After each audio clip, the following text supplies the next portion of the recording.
We are live with Kelli Coffee. I've invited her today to go onto my YouTube channel so that she can lay out the foundation for what you're going to be expecting or experiencing when it comes to spiritual development, ascension, awareness, and interacting with certain types of beings when you're getting into things like astral projection, clairvoyance. Maybe you're hearing voices in your head, you're not quite sure where it's coming from. So, yeah, Kelli, introduce yourself. Hey. How are you doing? Thank you for having me on your show. First of all, I have a lot of fans on Facebook who are like, I love Ryan. You know, I discovered him a while back and he is so intelligent, and they were going on and on about you on my Facebook. So I'm like, yay, I get to be on your show. This is cool. I told them to come watch live. And I gave them the link to your YouTube. So anyway, thank you for asking me on your show. You know, where to begin? Do you want me to start with my childhood, or just kidding? Okay. Yeah, it kind of started with childhood. Yeah, when I was younger, it's pretty much since I was born, I was able to see beings that nobody else could see. They were quite large and they had wings, and I felt very protected by them. They gave off an energy of, I can kill you, but I knew that they were not going to kill me. I just felt very, very protected by them.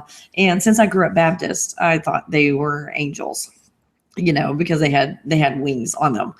You couldn't see a whole lot of features. They were made out of energy waves or heat waves is what it looked like, that were confined with a certain shape. I knew future events. I knew things that I shouldn't have known.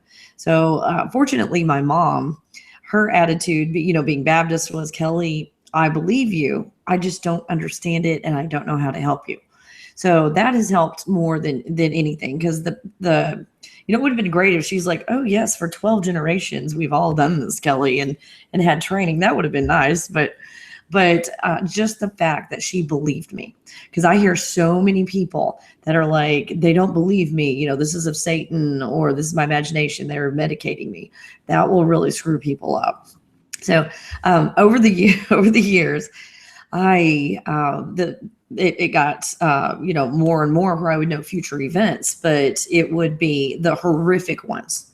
And you know as well that those events are stronger energies and you pick up on them easier than the more subtle energies. And it's more like, you know, tuning a radio. You have certain stations that come in stronger and some weaker, but you can still access all of the stations. I did not know that at the time, because I thought I was the only person in the world experiencing this, because you don't talk to anybody. But my mom was like, we just don't talk about this.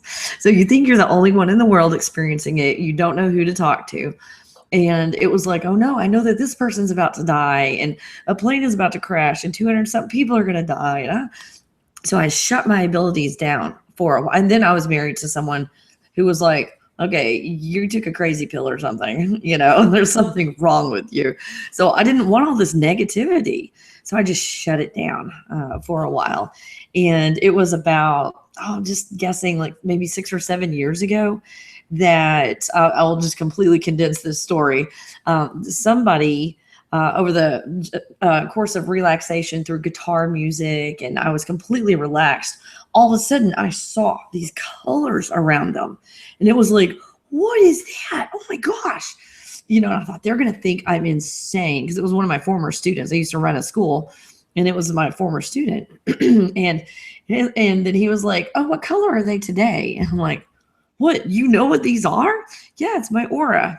So I'm like, oh my gosh, I can't believe I'm seeing this. So after that, it's like, I can't see anything. So I thought, I'll go to YouTube and see if I can find a video on how to see auras. That's like 6 months later. So I saw a video. It was like a 3-minute video of a woman in a trailer park, you know, and she taught me how to see auras. And I went to look, and I was like, oh, I can see. Oh my gosh. I did it on purpose. So I taught both of my children how to see auras. Boom. They picked it up in like 30 seconds, both of them. And they've been able to see auras ever since. And then it was like, wait a minute, I can teach people this. So I started teaching all these people how to see auras. It's like, hey, it's not something you're born with. I mean, everybody's born with it, but then you condition yourself not to see things and not to know things. You're very conditioned through church, through society, through all kinds of things. You shut these abilities off. But someone with an open mind, like children, they're like, oh, fun game, mom. I'll do this. So I had started a YouTube channel because I had done television for a while. I had hosted travel shows and been all over. And then is your audience over 18, or do you have a lot of youngsters? Yeah, some of them are over 18. Okay, let's make sure. So I'll do the Disneyland version of this. If you didn't start sleeping with people, then you were going to get nowhere in your career. So I basically hit a wall because it's like, I'm not going to do that. And I got really depressed and all. And someone was like, wait a minute, you can make money off of YouTube videos. And I'm like, really? So I started a YouTube channel. I became one of the first partners on YouTube. And I was like, I don't know what kind of videos to make, but I used to own a salon. So I thought, and I never got a license to cut hair. I just learned how to cut hair from my employees. So I thought, I'll teach people how to cut their own hair at home. So I did that, and overnight, like boom, 100,000 views, on the video. I'm like, oh, I guess they like this. So I was doing, superficial, meaningless, hair cutting videos, but I was getting a ton of views and becoming very popular on YouTube. And then it was almost 5 years ago, I had a near-death experience. I died like right over there on the couch in my living room. And after I died, I popped out of my body. And this is a very short version of dying. Popped out of my body. There was the tunnel. And the blue guy that was like, come this way. This is the way to go. Come to me. And he was like doing the Vanna White thing, go into the tunnel. And this tractor beam was like pulling me. And when you first die, you just start to wake up. That's how I describe it. Like you wake up on this planet where you're real groggy and you don't even know what day it is, when you first wake up, or where am I? And then after about 5 minutes, you're like, okay, it's Tuesday. I need to get the kids ready for school. But still don't give me any complex math problems because, that's not even going to happen right now. And then in about an hour later, then you can hit those complex math problems. So that's kind of the process of waking up on this planet. It is very similar when you die. When you wake up, you're like, whoa, what's going on? Like, oh, look at all those shiny things, and you look around and see, they're crystal cities is what I call them. There were crystal cities everywhere, and space trash and beings and all kinds. You could see into all the other dimensions. And the guy, the blue, I call him the blue guy. He never told me his name. So the blue guy the whole time is like, come this way. This is the way to go. And I'm like, but no, there's shiny things. This is cool. I want to see everything. And so then I started waking up. I mean, it takes like that long to wake up. There is no such thing as time or space outside of these bodies. So I was quickly waking up faster. And I think they have this thing timed. We can talk about this later, but I think they have this thing timed where they trick you to go into the tunnel. I am sorry about the cat. They trick you to go into the tunnel before you're completely awake. It's like if someone can just wake you up on this planet and go, oh my gosh, wake up, a tornado's coming, get out of bed and go over. You can trick someone really easy if you just wake them up. So that's kind of what they were doing to me, trying to get me to go into the tunnel. So I was waking up. And at one point I went, oh, I'm going home, and I got really excited. And then I was almost completely awake when I was about this far from the tunnel. But what triggered me was the guy changed what he was saying. It's your time to go. And something inside me just triggered. And I was like, no, it's not my time to go. I have to go back. And when I did that, I was thinking, am I going to have to punch this guy in the nose? How in the world what am I going to have to do to go back to my body?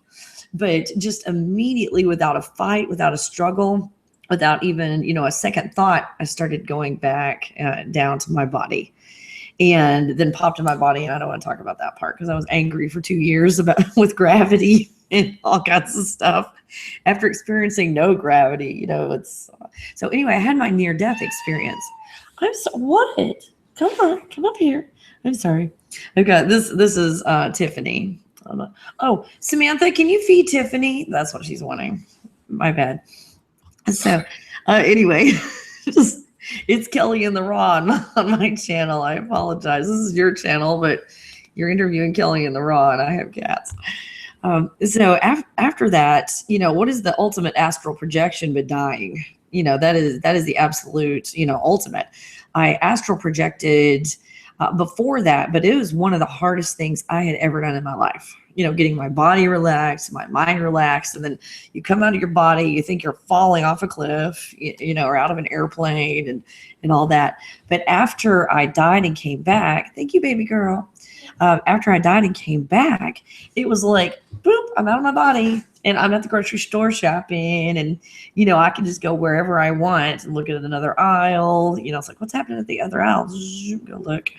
Or go up like 1,000 feet and look at the situation. But anyway, after that, everything changed on my channel.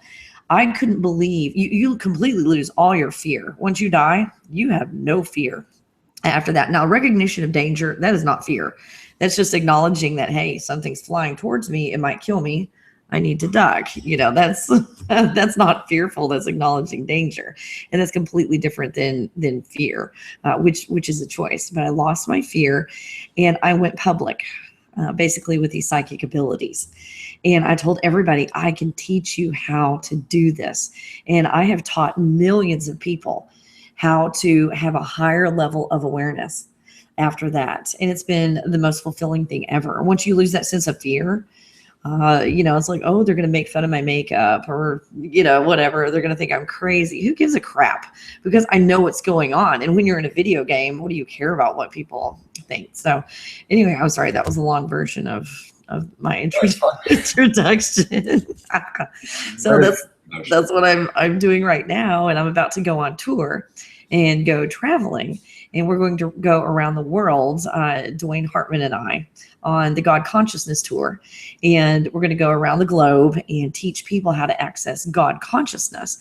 Because on this planet, all we're really able to access, or all that society and religion and all that will allow you to access, is Christ consciousness, which is fantastic. I mean, you can heal people, walk on water, and do all kinds of stuff with Christ consciousness. But when you're able to access God consciousness, which is what you access when you die, you are able to know everything about the universe. You're able to look into this matrix, make changes in this matrix, and do anything you want. So that's, you know, in a nutshell, that's what I've been doing. Sounds very, very cool. I think that's probably where I'm going with my stuff. Like you said, when you die, you lose all fear of everything. You also lose the fear of dying, because you realize it's not painful for starters when you astral project. I've died physically a human death when I drowned. That was incredibly painful. But astral projection death was fine. It was completely fine. And then it's like you still feel all there in the other realms, the astral realms. You don't feel like you're missing anything, which makes you feel like you're immortal, because then you can't remember the first time you actually was born. Because, yeah, your physical body gets born into this earth, but when was you first born? Like the beginning of your soul kind of thing. You do access memories when you astral project, which is really cool. And like you said, people in the astral realms, when they astral project or when they die, they're very confused, like incredibly confused. And they're easily influenced when they're confused. I oftentimes, when I astral project, I see them and I make them aware that they're either astral projecting or they've just died. Most of the time when they've... You are such a sweetheart. Aw. I have to, because it gets a bit weird otherwise, because they're like sometimes they'll be in a blank stare. I had someone in my house once who had just died, and he was like crouched, and he didn't know what was going on. And I've been out, like popping out for like 2 weeks straight. So I was very, you know, it's just a normal thing to me. And I see him, and I put my hand around his shoulder. I knew exactly what had just happened. He had just died. He was freaked out. I just talked him through everything. And then as I was talking him through everything, I could see in his eyes that he was just waking up, like he was becoming aware of what was going on. And then he vanished. It was very cool. Oh, that's the area incredible. shifted a little bit, but yeah, he vanished. It was great. When he vanished, did you see any kind of a tunnel or anything, or it was just you like went invisible, or however you On want my to call it? left, I normally have the window here. The first time I astral projected on purpose, I saw what everyone calls the white light or the tunnel. I saw that at this end of my room, and that was very hypnotic, and it was incredibly bright. And then I looked it up afterwards, and I saw some other guys also seen that. However, he only saw it because he got into a plane crash, and he died in the plane crash, but then got back to life, and now he's all like disfigured, he's scarred up. And he was describing the exact same thing, and he was using the same words I used for it as well, which I described it as like 10,000 suns and wider That's than. exactly what I said. The light is as bright as 10,000 suns, but it doesn't burn your eyes because you don't have physical eyes anymore. And then I walked into college the next day, really happy because I had just done it, but I never told anyone.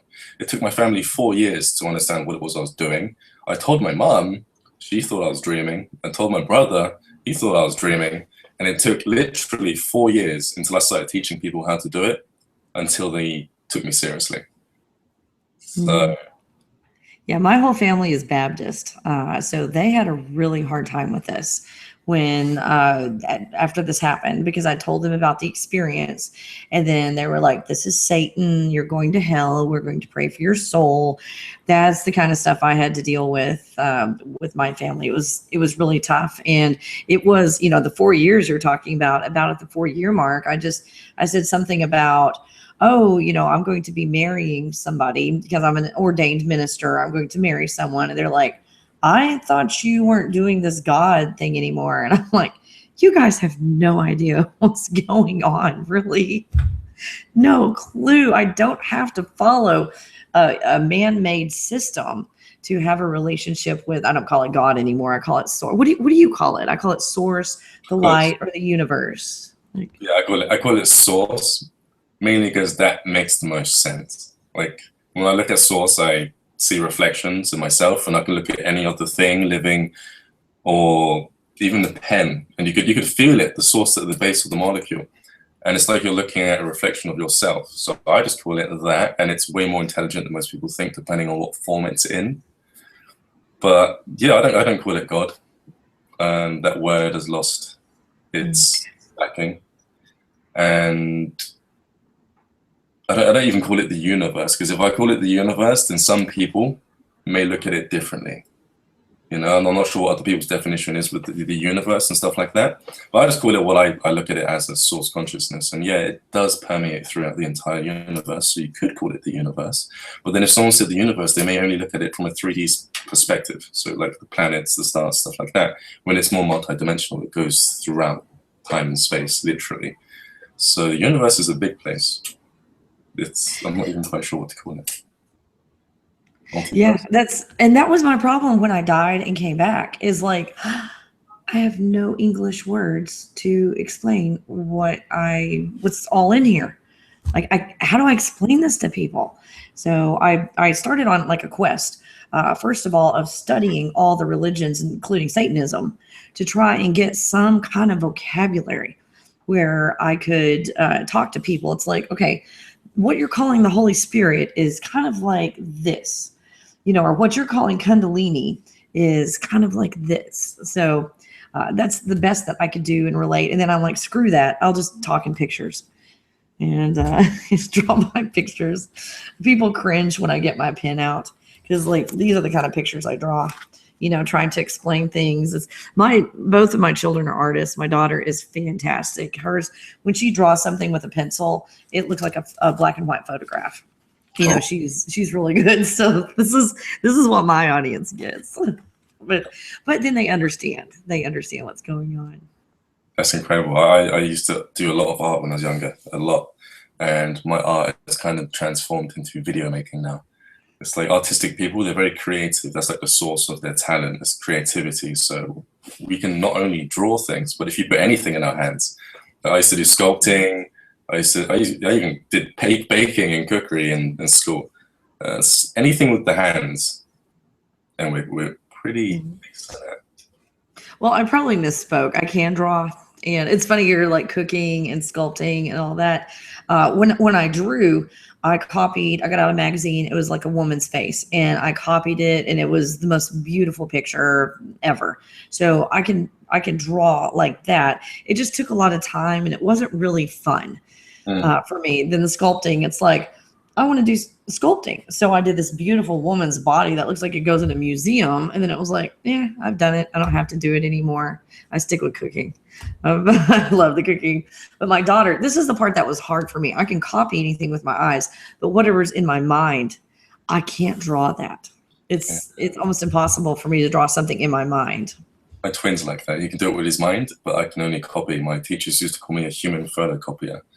And he could always draw with his mind. But with the downloading the information and spinning it back out into English, how long roughly would it take you? Because it would take me a month. And I have to sit on it and think about it constantly. An entire month to put it into words so that other people can understand it. And even then, it was difficult because they couldn't even understand the level of complexity of the things that I was describing, the things that I saw. How long did it take you to communicate to your viewers on YouTube in the right way for them to get what you were saying? I think it was almost immediately that I communicated because I drew pictures. You know, I'm dyslexic, and I ran a school that had kids in it that were dyslexic, ADD, ADHD, and high functioning autistic kids. And at the time, I was still Baptist. So psychic was not even in the realm of anything that was okay. But I worked with them, and it was like, I never used the word psychic, but I was very, very psychic. So I even read their minds, and I understood where they were coming from, and I was able to teach them and work with them. Years later, looking back, I realized every child in that school was very, very psychic, all of them. So being dyslexic, dyslexia is the umbrella that goes over all of the other, what they call disorders. I don't call them disorders. This is just the way that we are. And society tries to dumb you down and make you think that there's something wrong with you.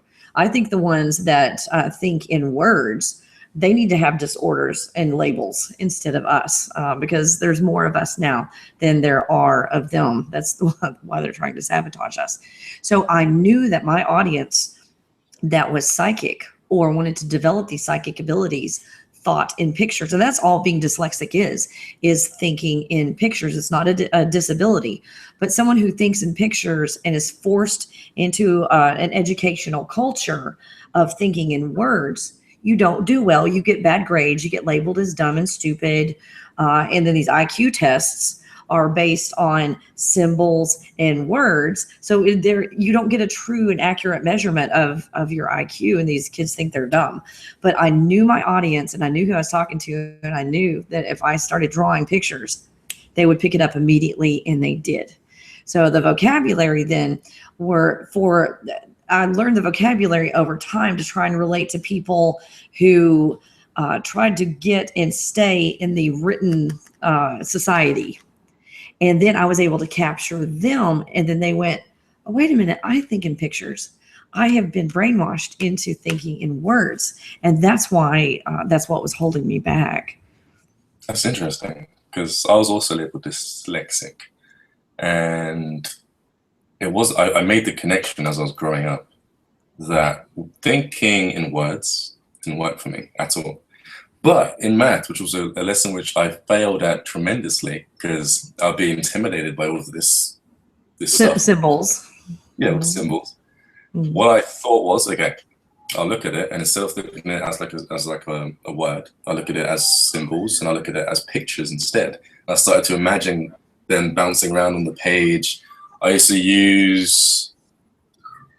think one symbol is one color, and the next is another color. Okay, so like 2 and 2 equals 4. And when they merged, the 4 was a different color, which would be a combination of the 2 colors. When I did that, I excelled in math incredibly quickly, as if I was never so-called dyslexic at all. Then everyone kept looking at me like I was weird because I caught it really quick, in class. So I like the way you do that in your videos. That is I think I've been accidentally doing that. I'm not the type of person who puts up a whiteboard and starts writing notes on my channel. I like to show stories. People who are dyslexic, it doesn't come out for a very long time because they are so highly intelligent that they are able to find ways around it like you did. And use colors to represent symbols, and then you basically taught yourself. Someone who is dyslexic has a really difficult time learning from other people and conforming to other people's systems. Part of the reason is they came here to change the world, and they're resistant to other people's systems because they don't work. They're broken. They don't make any sense. And they came here to change everything. And that's part of why I'm the one that gets up. Like, if anybody's going to be laughed at and pointed at and made fun of, I want it to be me and not everybody else. So I come out and I just, hey, here it is. And the people that know this, they get the message. And the ones that are like, you're full of crap, I don't really care about them, because I'm giving the ones confidence that came here to change the world. And once they get that confidence and they get that connection, that's part of it. It's hard to find that connection with other people like you. The confidence, the connection, and then as they raise their children, they will raise their children completely in a different way. So they are completely open. So this is not something that it's like you wave your magic wand and in 6 months, this is going to be fixed. I came back for what I call the transition. We're transitioning from one way of doing things into the other. And that is the hardest part, is the transition. And a lot of people that are here right now came for this transition to do the hard work, to be made fun of, because they don't give a crap what people think. But then their children and their children's children are going to be living in a completely different world, where now this is the norm and this is acceptable. And it's and then we've done our job transitioning.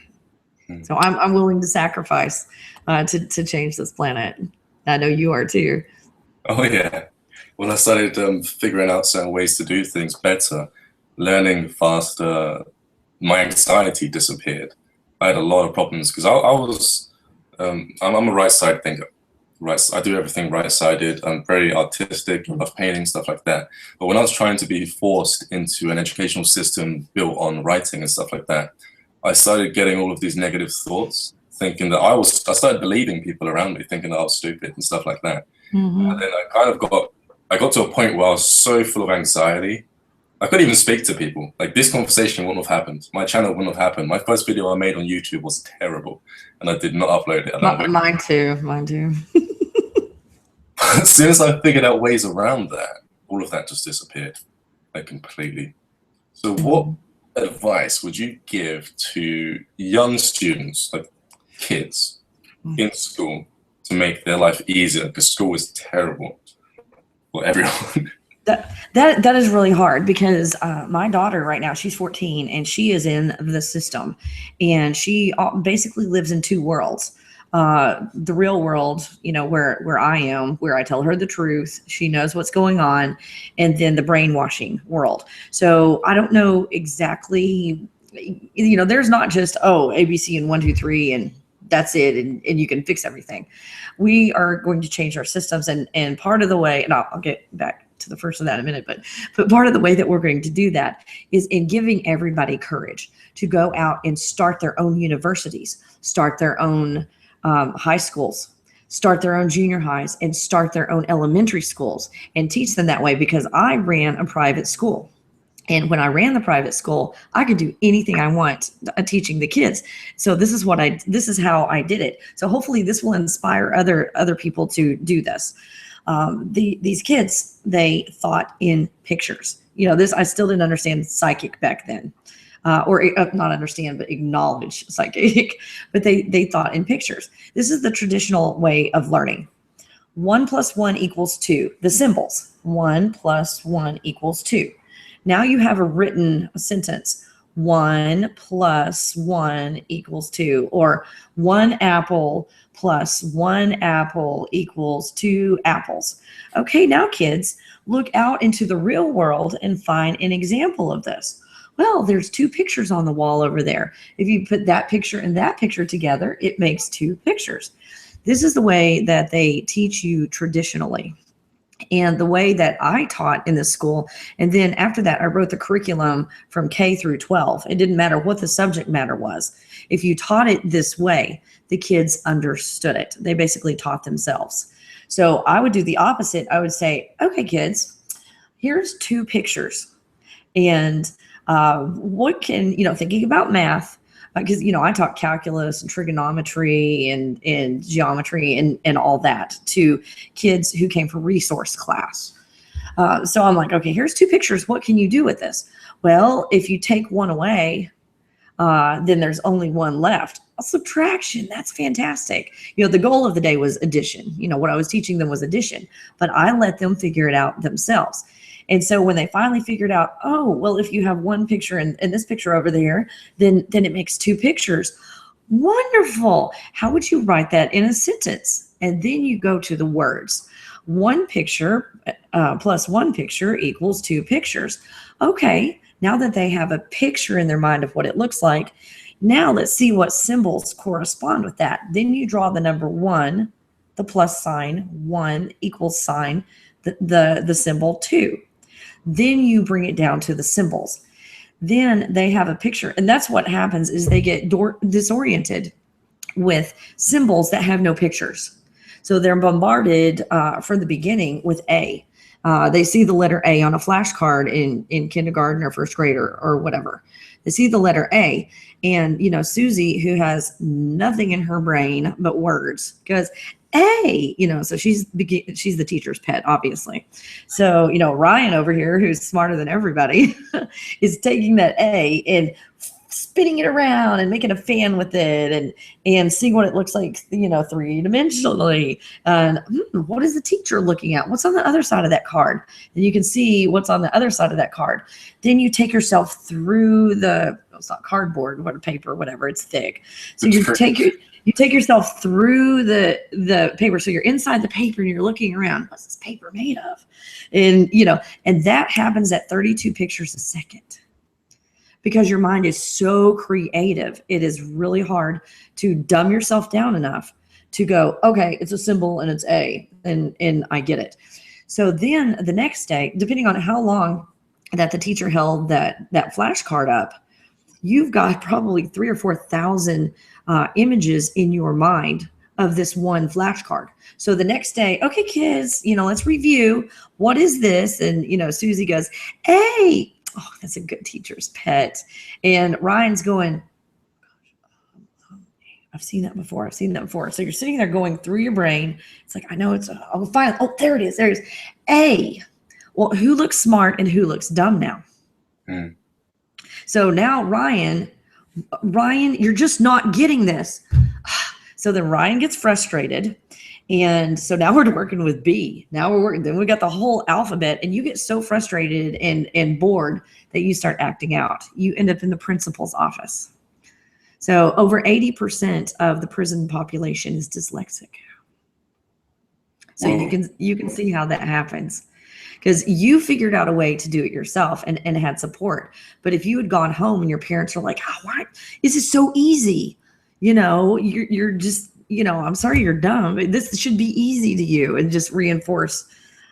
So anyway, you're one of the lucky ones. I'm so grateful that I have my own mind that I think for myself, because actually that's not related. They're related. Well, my dad used to, because I'm a twin, my dad saw that my grades were going up because my mindset changed. And then he tried to home teach as well as school teach my brother. He started paying for private tutors just because he wanted him to get so-called smarter than me.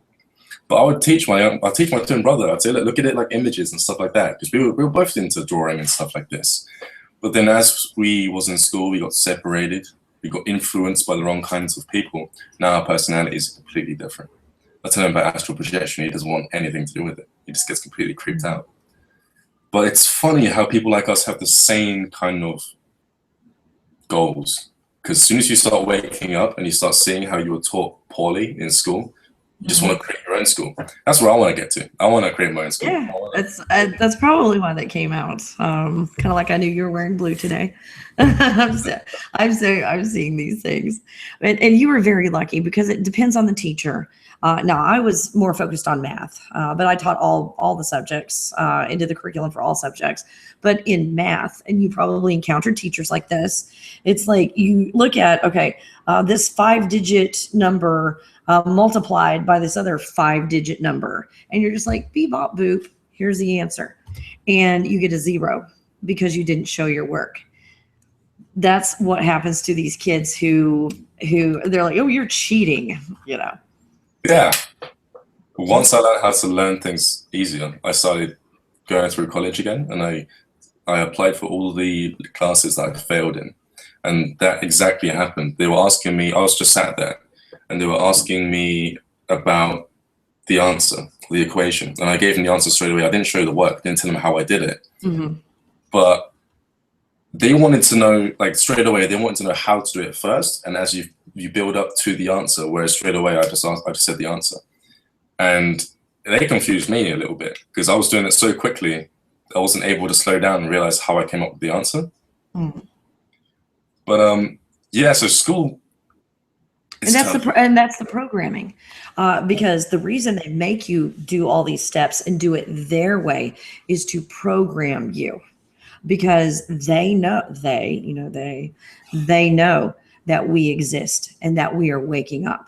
And what better to do but hit them at childhood when they're waking up and force them to think in a way that is not natural and doesn't make any sense, and to frustrate them. And then they can later pigeonhole you in a desk job or in a factory, making all that stuff. Yeah, you're one of the strong ones. You're one of the strong ones, and the strong ones survive. And they are the ones that come here to change this world. The ones that have the hardest childhoods are the ones that are going to change the world. Definitely. I mean, I'm sorry, we got off topic. We were talking about astral projection, and and this is good because I wanted to build a foundation so that people can understand what they're going to be going through, which gets me to my next thing. Was you a sweet person? Did you eat a lot of sweets? And what about the vaccines? How did your body cope? Did you get any, or was you lucky enough to have your parents just say no to all of that kind of thing? Well, when I was born, I'm adopted, and my biological mother did not take care of herself very well. So I was born with ventricular septal defect. This is all heart issues, VSD, arrhythmia, which is a rhythm problem. It wasn't beating smoothly. It was beating erratically, and tachycardia, which is basically it would start racing for no reason. And at the time, it was very upsetting that this was going on with me. But some people who say, I don't know how I would classify myself, a hybrid or an alien or what you would call me, but most of the ones that come into this world, like I was a 10-month baby, and I was born at 6 pounds 10 months later, not 9 months, but 10 months. So there's so many things in place that show that, I didn't come here the normal way.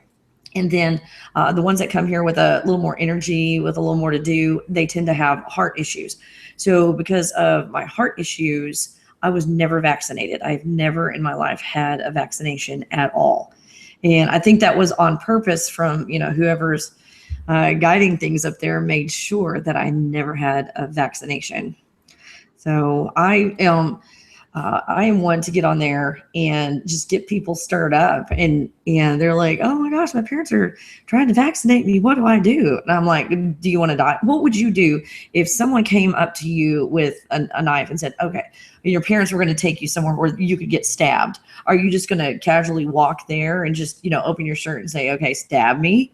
Because that's what you're doing. These vaccinations will kill you. Maybe not in 1 minute or 1 day or 1 year, but 5 years, 10 years, 15 years down the road, they are. So if you behave as if they are trying to kill you, I try to give them advice, because that's how I behave.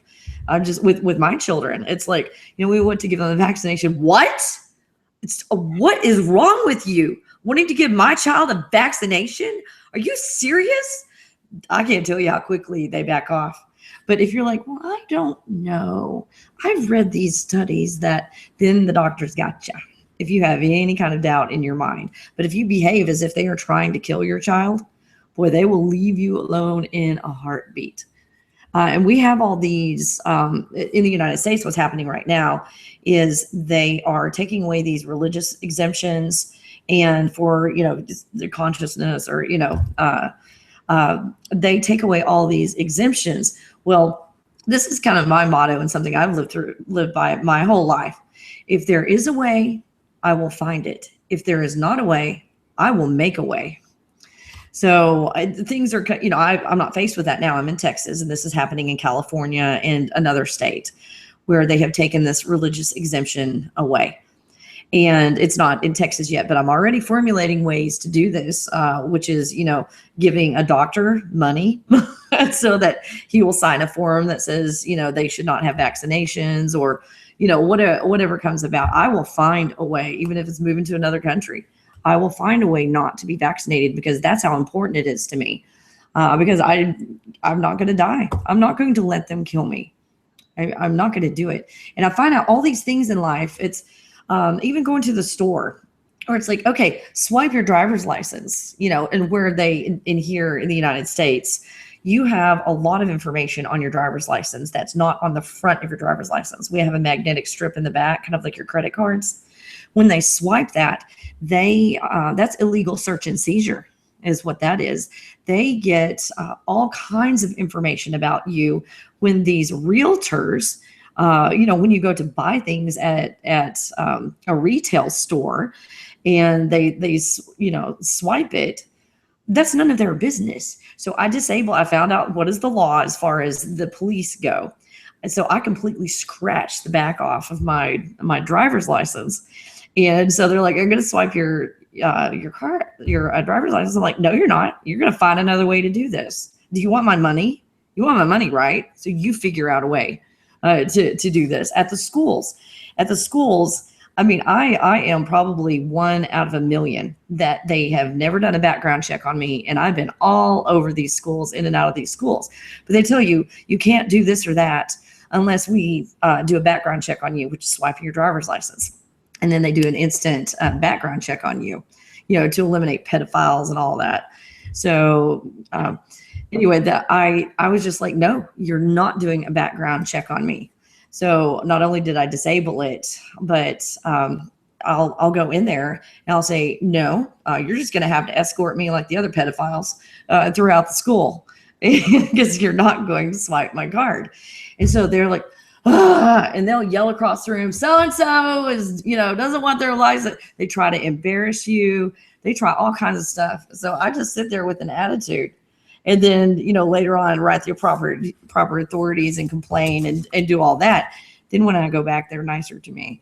Anyway, so I don't let them do a background check on me when I go to school. And everybody else in there, the sheeple, they just give up all of their rights. So I'm finding now that I'm saying, now, why do you need my social security number? I'm not going to give that to you. You need to find a way around that. So it's embarrassment and fear that keeps people in the system. So the more people that do what I do and make it so difficult for them that are putting these systems in place, the better. Because then these systems can't survive. These systems can only survive if we agree and give permission to allow them to do that to us. So that's what I'm doing, is starting movements of saying no. And it's unbelievable. All these forms you fill out, I'm like, I'm not giving them that. Name, address. Here it is. We need all the other stuff. Why? You tell me why. And you put the burden on them to tell you why. So I'm sorry, I got up on my soapbox. That's good. You could be like, start protests and stuff like that to make change. It's all about attitude, and I don't have to go into the streets and make a big deal out of anything. I do it on an individual basis and encourage other people to do it. I don't know what it is in your country, but in our country, it is TSA at the airports that you go through the security. And I call it's a backscatter X-ray machine. I call it the roundy round, where you stand inside of it and it goes around you and basically, you know, takes pictures of all your goodies and all that stuff, and gives you a huge dose of radiation. And I have refused. I just said, I'm not gonna do that. So everybody's like, oh no, they're making us do that. I'm like, screw that. I'll figure out a way around it. And I'm going to be polite the whole time I'm doing it. So I go to the airport. This was in California, and I was coming home, and they had all of the lanes blocked off except for the roundy round, and that I refused to go in. So I needed help getting something out because I brought all my crystals with me and I couldn't pick it up. So the guy was like helping me with my bag to get it up there because it was so heavy, my carry-on. And there's probably 50 pounds of crystals in there. Anyway, so I get it up there, and he's like, go over there and get in line. I'm like, I'm not going through that. No way. And his eyes got big, like, and then he goes, I did not hear you say that. And I'm sitting there going, yeah, you did. I'm like 2 feet away from you. You did hear me say that. And then he motions for these other people to come over. And they got about 5 of those TSA agents. They lined them up, and they all had their back to me. They lined them up in a line where the other people going through the roundy round could not see me. And they had me go through the regular metal detector. And they allowed me to go through the regular metal detector because I said no. And I wasn't afraid. And that's the big deal. Will Smith is really good at this. He's like, find whatever your passion is and, do it to the point of, well, if I don't do, this is my goal, I will die. If I don't reach this goal, it means I'm dead. Basically get whatever you're convicted. And it's like, I don't care if I die. The answer is still no. So with me, embarrassment, after you have kids, what is embarrassment anyway? When you've got a kid kicking and screaming in Walmart, it's like, you've already had as much embarrassment as you can have, up until that point. So I'm not afraid of an embarrassment, and I'm willing to die to have my way. So I'm willing to die to not be vaccinated. They're going to have to tie me down, and waterboard me and hold guns to my head, and I'm still going to be resisting. You're just going to have to shoot me in the head or force it on me. I'm willing to go to that extreme, and most people aren't. That's why I got into dieting and healthy nutrition. I started water fasting because I had all the vaccines. I was 4 months premature being born. I had to have a whole blood transfusion thing, and I got jabbed up all the way through school. They used to have like events where everyone would get lined up in the halls, and then you get stuck with something. And I always thought, well, if I have kids, there is no way they're going to get the same treatments done. It's just not happening. And I wanted to homeschool them as well properly. And if they have the choice, they can go into normal schools as well. But I wanted to homeschool them for like the first at least 7 years of their life. Like learn everything they need to know, and then put them into some sort of school where they're getting taught properly. Stuff like that, which is, I reckon, would be the best way to do it. The auras, is it stuck on? Can you always see them, or is it you have to turn it on like a switch? Now I can see them a lot better. I have accessed God consciousness, where I can access it at any time. And when I'm in that place of God consciousness, I see the auras all the time. Otherwise, I have to kind of like, just kind of, oh, there it is. I have to do that otherwise. Anytime that I take hydrocodone, which is, I don't know if you have that in your country, but a pain medication, hydrocodone, it turns my abilities on, and I can't turn them off the whole time that medication is in my system. So I will, I'll take the medication, and now I've found natural ways of, pain relief where I don't have to take the hydrocodone anymore. So, and that's part of what killed me was hydrocodone after I had my wisdom teeth extracted. So yeah, you can do things like take a medication or something to where just all of a sudden you just see them all the time. I was over at my neighbor's, and I didn't know what her belief system was or anything like that. And I'd had a hydrocodone, and that was before I died and had all this extracted. So I was over there, and we were talking. So I started out the front door, and there were so many orbs around me that I couldn't see where I was going. I couldn't see the sidewalk. I couldn't see, the air or the trees or anything. They were not even visible. There were so many orbs everywhere. So then I was like, oh, where did you get that picture? And so I started, a little bit more of a conversation. So it's like, let these orbs clear out so I can find my way home. So that happens sometimes. But when I accessed God consciousness, not only can I see the auras that more vividly, but I'm seeing all these extra things as well, which looks like what I call the origin or the beginning or the creation of things. You know how everything is like a vibration or a frequency. You can see what makes those frequencies and what makes those vibrations. You can actually see that. They look like fans.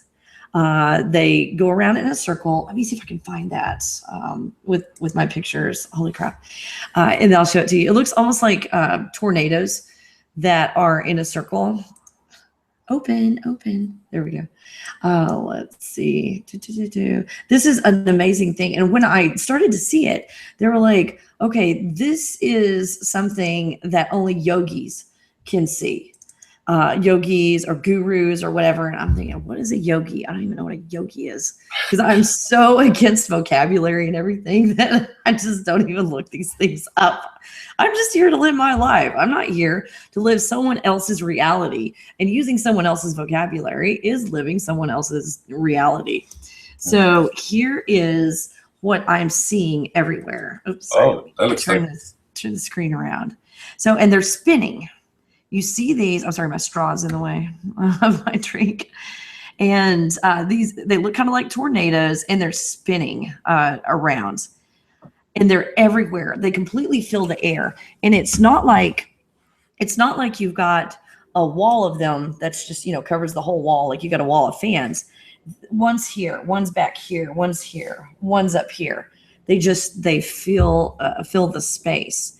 And it looks like that is what creates everything. I mean, do you know that's what that is? I mean, do you have information about that? I haven't. That looks like what I've seen. I've only seen these things, not in the astral realms, but on like the internet. When I look up the chakras and energy vortex within the body, it looks like the spirals that I've seen on certain diagrams of the energy coming in and out of the body. Which, depending on what it is, like you're saying, it's like the basic structure of reality, like of the vibration. Yeah, I don't know how to describe it, but that's the best I can do. It's funny how you can see them. I can feel them. I can feel everything behind everything, like the thoughts are outside of my body.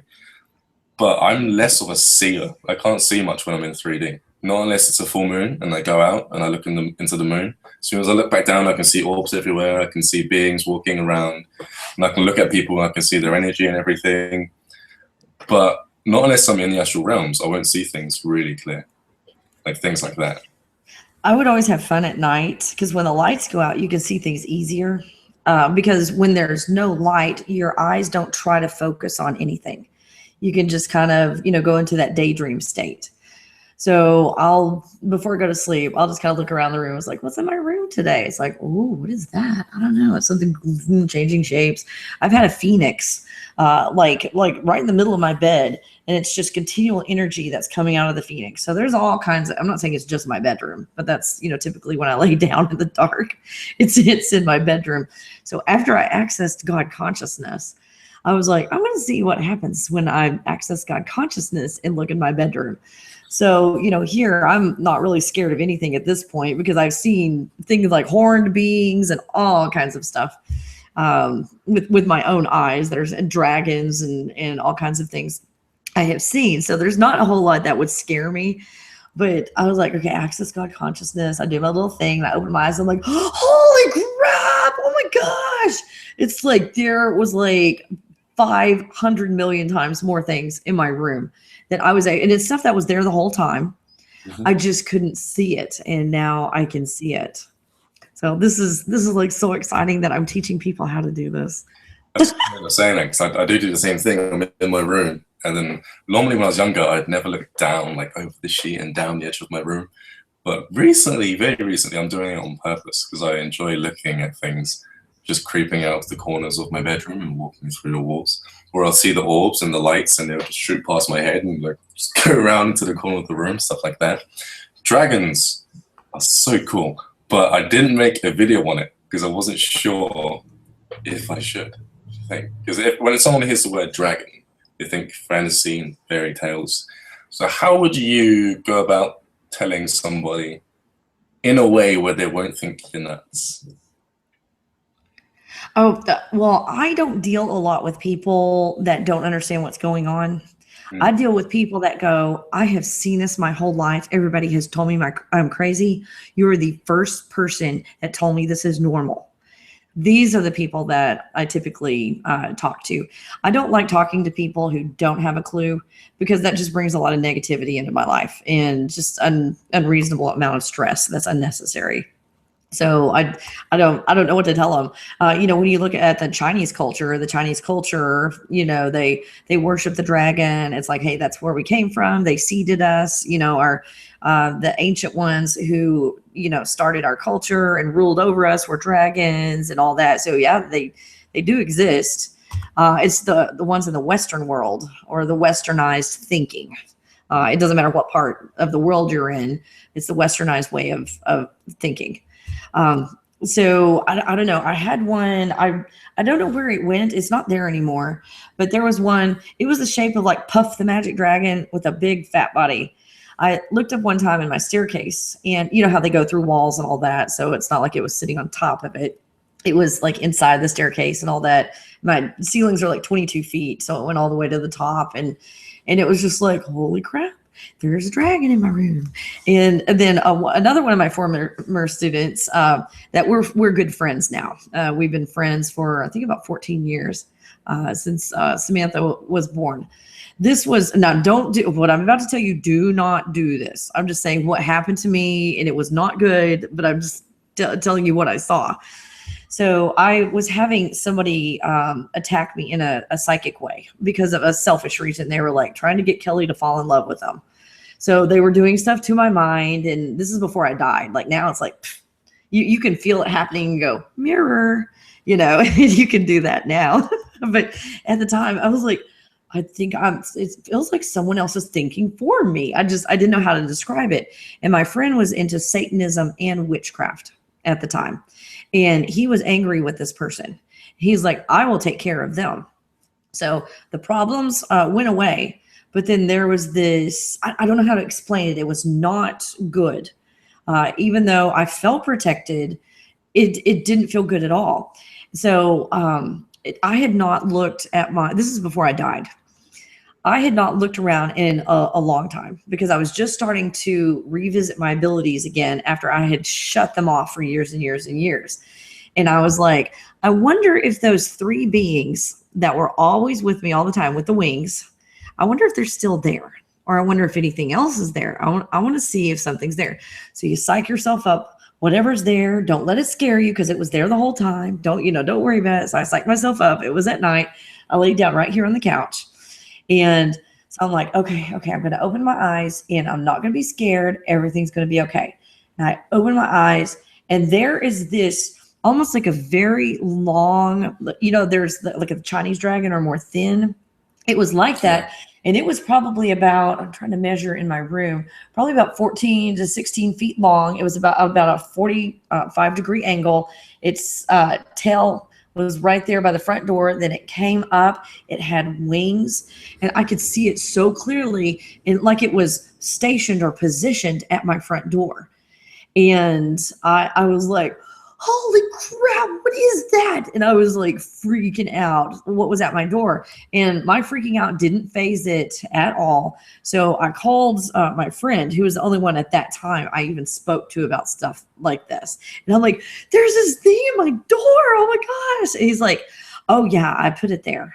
And I'm like, you what? He said, I put it there for protection. And I'm like, what is it? And he said, the only thing that I can tell you is I call it the guardian. And I said, I don't feel good energy from it. And he says, oh yeah, it can do a whole lot of harm and, hurt other people. So he knew how to, being in Satanism and witchcraft both, he had the ability to take demonic entities and negative entities and control them and tell them what to do. And that's what he had done. He had taken a demonic entity And I'm not talking a demon, because demons come in all shapes and sizes. So when you say demon, people usually picture one thing. So I just call them demonic entities, because they're of no good and they're very powerful. So he had put this demonic entity stationed there, and another one that was kind of patrolling our property.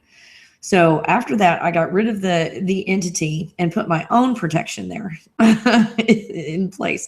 So yeah, there are some that look like dragons that are very evil and bad. But then here was one that kind of looked like Puff the Magic Dragon, that is like, you know, it didn't speak to me, but it was like, you know, here I'm your friend and I'll protect you if need be. But hey, you're cool to hang out with, you know.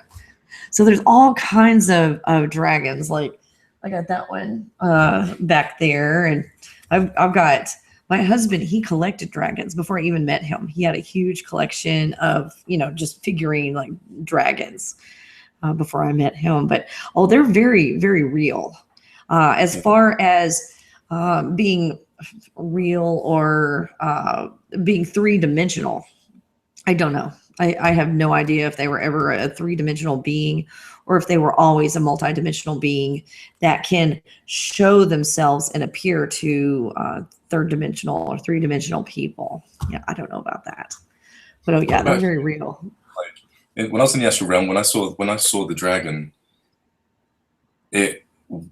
first off, it was a guy. Before it was a dragon, it was a guy, and it was staring at me, and it looked kind of annoyed.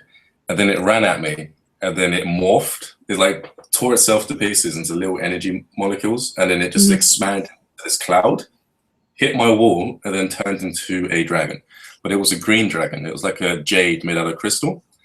And I was just looking at this. His head was huge. It was just staring dead at me. I was like, huh, I'm gonna leave. So I left the bedroom because it wasn't looking at me. Like, it was like it was trying to protect something. And it was like, you know, when an animal's saying like stay back kind of thing, like a dog.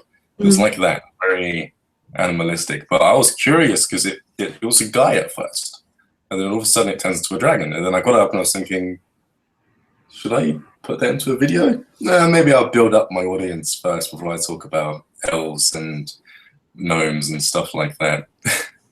And maybe that's how you build up your audience, is talking about that, because other people see these too. You are not the only one that sees these things. Saw a gnome, and I come back to my house and I sculpted it out of clay. Yeah. I like that. I wanted to do stop animation for a video because I talk a lot in my stories, and I wanted to do one where I'm not saying much, but I'm still telling a very graphic story. And then when I had an astral projection experience where I saw one of those little guys, I walked down the hallway of my house into my mum's room, and it was on the bed. And then as I walked back into my bedroom, it crept around the corner and it got up onto my bed and started talking to me. And I said, isn't it interesting how we're having this decent civil conversation and yet we're two completely different beings? And then we started laughing. And then I came back from the astral realm. Was you only able to astral project after you died, or have you been able to do it before? Before I died, I saw a video. You know, YouTube is fantastic. I saw a video. This is how you do it. And so I did what's called the ladder technique. You start at your toes and you slowly relax your body all the way up to the top of your head till you cannot feel your body anymore. It's almost like it doesn't exist, or you're paralyzed. Then you clear your mind. And then with your imaginary body, not your physical body, but your imaginary body, you reach up to an imaginary ladder and start grabbing the rungs and pulling yourself out of your body. That's the technique I used.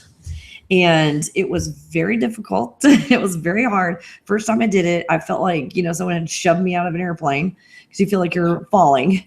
And it was not pleasant. I came right back. So, I did it again, and then I was able to astral project a little bit longer. And I think I only did it this is a long time ago, so I'm trying to remember, but maybe 3 or 4 times. And that was it. And it was like, this is just too hard. It's like moving objects with your mind. I move 3 objects with my mind. And like when you get to that mental state, you can move an object easily. But the hard part was getting to that mental state in the first place. And that's kind of the astral projection. That's kind of what it was like for me. Like seeing auras, like, oh, I'm having fun seeing auras. But astral projection was a completely different deal. Sorry, peppermint. I love peppermints. These are all natural. I love them. Yeah, we sell them. I don't sell them. The shop sells them in my store. I just love these things. So that's about all I did with astral projection before. Now I don't. Well, since I died, everyone's like, teach me how to astral project because you can do it so well, Kelly. And I'm like, because I thought I was remote viewing the moon. So while I was remote viewing the moon, these beings saw me and came after me. Like they had their hands in front of them, like they were trying to grab me. And I was like, went right back in, into my body. And I was like, maybe I astral projected. I don't know what I just did because I thought I was remote viewing.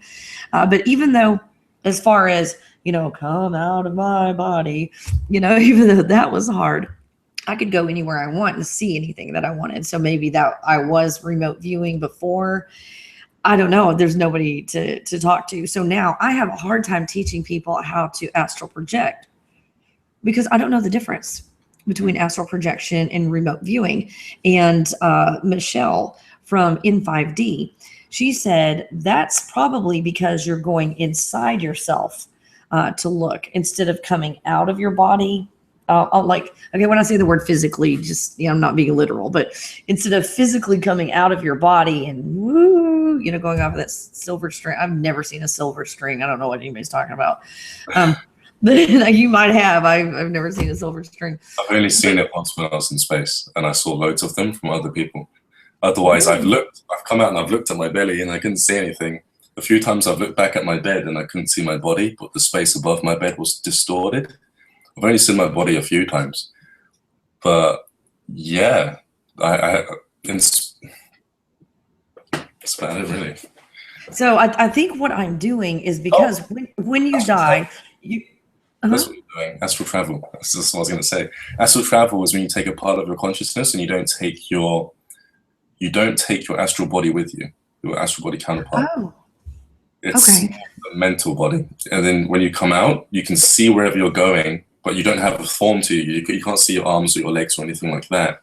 And you can see things from a vast distance. And you can also see the future, things that have happened in the past. Oh, yeah. Yeah. And then why could those aliens see me, though? I mean, that's... I have that as well. I'm not... Maybe, I was talking about this to a friend, maybe they can do the same thing. Maybe they can astral project as well. Or not unless, just like us, when we can see people in the astral form or people who have passed on when we're in a physical, maybe they can do that and it's stuck on all the time. So they can literally see everyone. So if they were here on Earth, they could see like everyone who had died and who had passed on. And they can see all of the multidimensional creatures. And to them, 3D won't look like a 3D Earth. It may look like like a 10D Earth kind of thing. Oh, okay, so I think you're a lot more of an expert at this than I am, obviously. Okay, so here's the deal. Before I died, I felt coming out of the body, and I left my body behind. Like I had no, from where my body was, I wasn't thinking, I wasn't even there. My body was just there all by itself, and I was out doing things. After I died, I can be at the grocery store pushing my cart, and that's when I went to the moon. I was at the grocery store, but I mean, I was doing some kind of exercise where I got into kind of a meditative state doing the exercise. So I was fully aware that I was here doing this. I could feel my body, I could still think, I could still hear the traffic outside and all of that, but I was also in an underground base on the moon. So what is that? How would you describe that? I don't describe that as astral travel. Not astral travel. Okay. Astral travel, which is easier to do, but really to master astral travel, you have to master your own thoughts because you don't want to be creating what you're seeing. So you need to be an expert at lucid dreaming so that you know how not to create things from your subconscious mind, and that way I've done that. Okay. That way you receive everything. So that will make it incredibly easy to put your consciousness somewhere else and let the surroundings show itself rather than you spinning it back up. So, but you'd have to be really, really well focused, and like you really need to know your consciousness in order to do that. Because a lot of people, they can't just lay down and imagine they're somewhere because they could be creating it themselves. You have to be really good at that, being able to distinguish. Well, did I just automatically know how to do that after I died? Is that kind of what happens? Because I'm having a hard time teaching this to other people. I can teach them how to see auras and hear entities and all kinds of stuff, but that astral travel or whatever, I don't know how to teach them. I'd say teach them from lucid dreaming first. And teach them, you don't have to teach them from the in-depth dream to become lucid and then figure out their subconscious simulations which are showing up within their dream. You can teach them as they're falling asleep because their subconscious will start popping up and throwing things that distract them. If you get them to interpret it as they're falling asleep, then they get to a point where they're just clear. All the junk that comes up that's distracting them in their subconscious mind, they can just tear it apart, figure out why it's nagging them, and usually it's because the subconscious mind is trying to get them to solve something. Like if you had something to do, like say if I wanted to make a movie yesterday and I didn't make it, and I'll go to sleep and I'll dream about it. Yeah. Stuff like that. And you can get like years worth of just junk distracting you that you didn't act on. So the key is to act on every decision that you make, and then it just won't bugger you anymore. And then once you've got your subconscious mind cleared up, then you can deal with astral travel, which is when you can place your consciousness somewhere else. Say, for example, you're used to being in your bedroom. So you know the diameters of your bedroom, the external spatial awareness. Well, if you can just create the feeling like you're still in your bedroom, and then the bedroom will show itself to you. That would be astral travel. And the deeper level of consciousness you can get at, the better. That is interesting. You've answered a lot of my questions. Thank you so much. I feel better now because it's like, what's wrong with me? Why can't I teach people this? So when Michelle from N5D said I'm going inside of myself, does that make sense to you how I'm doing it? Yeah, it does. It makes a lot of sense. That would have to deal with the astral travel. You can reach locations through your subconscious mind, which is very cool. Say, okay, I had a dream that I was in a tunnel, and the tunnel was based off of a movie that I saw in the past. And that basically, because I had the dream, I created the dream from the movie that I made like 4 years ago. And then I had a recurring dream of the same dream where I was in the tunnel. And then I saw the memory straight after, and it was like I was in first person. So some people can think that as time travel in a way, and you're using your subconscious mind to get to another location. But there are ways for your subconscious mind to guide you out of body and to the moon. You can go pretty much anywhere. Subconscious mind is very powerful. Very powerful, and it will use things. Say, for example, you're falling asleep and you become lucid in a lucid dream, and then you see a doorway which shouldn't be there, and then you're really good at lucid dreaming, so you can tell that everything else is a construct of your imagination, but that doorway isn't. The space in between it isn't. So when you walk through it, what would often happen is you'll bounce back to your physical body. Everything will be black and dark. You'll lose all orientation of where you're laying down and everything. And then straight away, you'll end up somewhere else in another astral realm. So normally when you go from a lucid dream, you'll bounce from the dream to your body and then out into the astral realms. And then normally you'll be in your astral body when you do that. Oh, you're so smart. This is so cool. I've been doing it a long time. I have 2 more questions because this deals with astral travel, astral something. So maybe you can explain this, like what I did. This was a while back. I was chatting with one of my fans, and he's like, "I bet you can't see me right now." And so I'm like, "Okay, hold on." So I'm sitting here in the chair, close my eyes, and I go into a place that's black. Like just completely black. And I haven't done that before. Like when I go somewhere, I'm just there instantly. But I went into almost like a void or a place that was black, but I knew where to go. So I went there, and this is when I kind of figured out, don't open things this way. So don't do what I did. Okay. So anyway, I go to where it's like, okay, this is where he is. I knew this is where he was. So there was like a membrane that was dark. I cut the membrane. Don't ever cut a membrane. I found out. Don't cut it. Open it up like this. You know what I mean? Open it up. So when you close it back like this. But I cut the membrane. Anyway, so I was like, I was looking in there like, you need to clean your room, first of all. It's messy. I saw, from the black, all of a sudden there was his room, and he was sitting at a desk in his room. And he said, oh my gosh, I can see you. Your hair is straight, because I always have Texas hair. And my hair, I had just washed it, and it was just completely straight. So I knew he could see me. He didn't know because we were chatting, on Facebook. So he didn't know that my hair was straight. So I knew he saw me. And he described something else on me that I knew he was seeing me. So anyway, I was just like, oh, okay. I'm looking here. This is really cool. And then it was like, oh dear, how do I close this? Okay, maybe because, I'm thinking sewing and needle pointing and stuff like that. So I was like, okay, so I can sew this closed. And it's like, crap, that didn't work. And so I tried several methods and finally got it closed. And then I talked to someone who knew what they were doing and said, never cut these membranes. Don't ever cut them, ever, ever, ever. Just open them up and then close them again. So what did I do? I've never done that again. That was the only time I ever did that. I started out, I went into a black space, cut a membrane, looked through. Yeah, don't cut. And don't be a cutter. And then I went right back into my body. So how would you describe what I did with that? Describe that as astral travel. But did he have to go through himself, like into himself to see you? No, he was just sitting at his desk and went like, holy crap, your hair's straight. And he saw you in 3D, like you were actually there, like a ghost.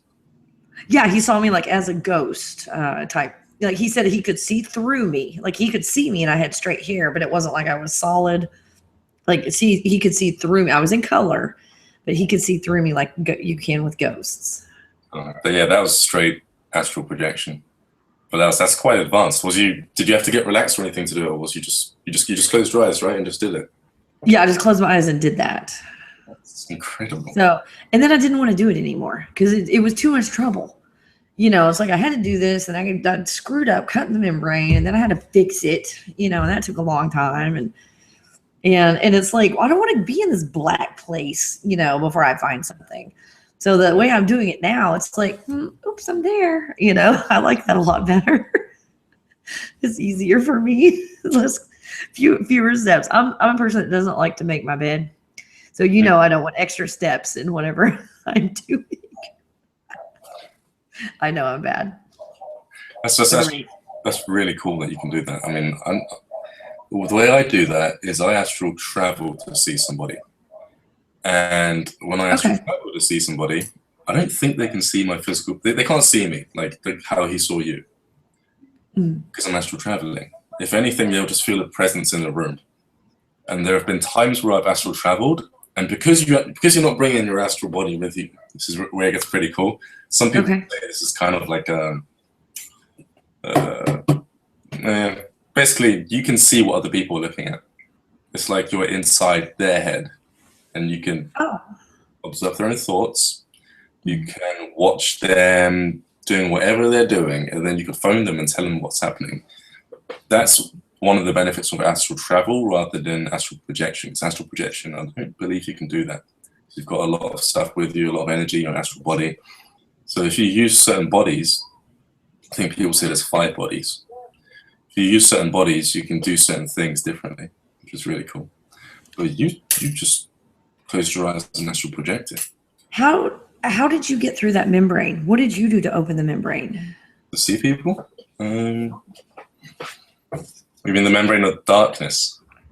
Well, I call it a membrane because I had to open it. Maybe I could have just stuck my head through it. I don't know. But I saw it as a membrane. I was in like almost like a dark closet, like no light at all, but I knew I was there. Cut it open and stuck my head out and looked. With me, I know I'm there, and it's like I'm waking up and I'm adjusting my eyes, and then everything just becomes clear. Oh, I guess that would have been the safer way to do it. That's why I tell everybody, don't do what I do. I just want to let you know I did it, and just don't do this. When I met Raw through a song. I was, someone had said they put demons in music. So I was playing these songs and I wanted to just see if there were demons in there. And so I would play a song, I would connect to what was in it, ask its name. Sometimes they told me, sometimes they just growled. Get a good look at it. What does it look like? Get a name if at all possible. And so there were demons in almost every one of the popular songs that I was looking at. And then I came to Katy Perry, E.T. And I started playing that one. And then it was like, okay, this is different. This is not a demon. What is this?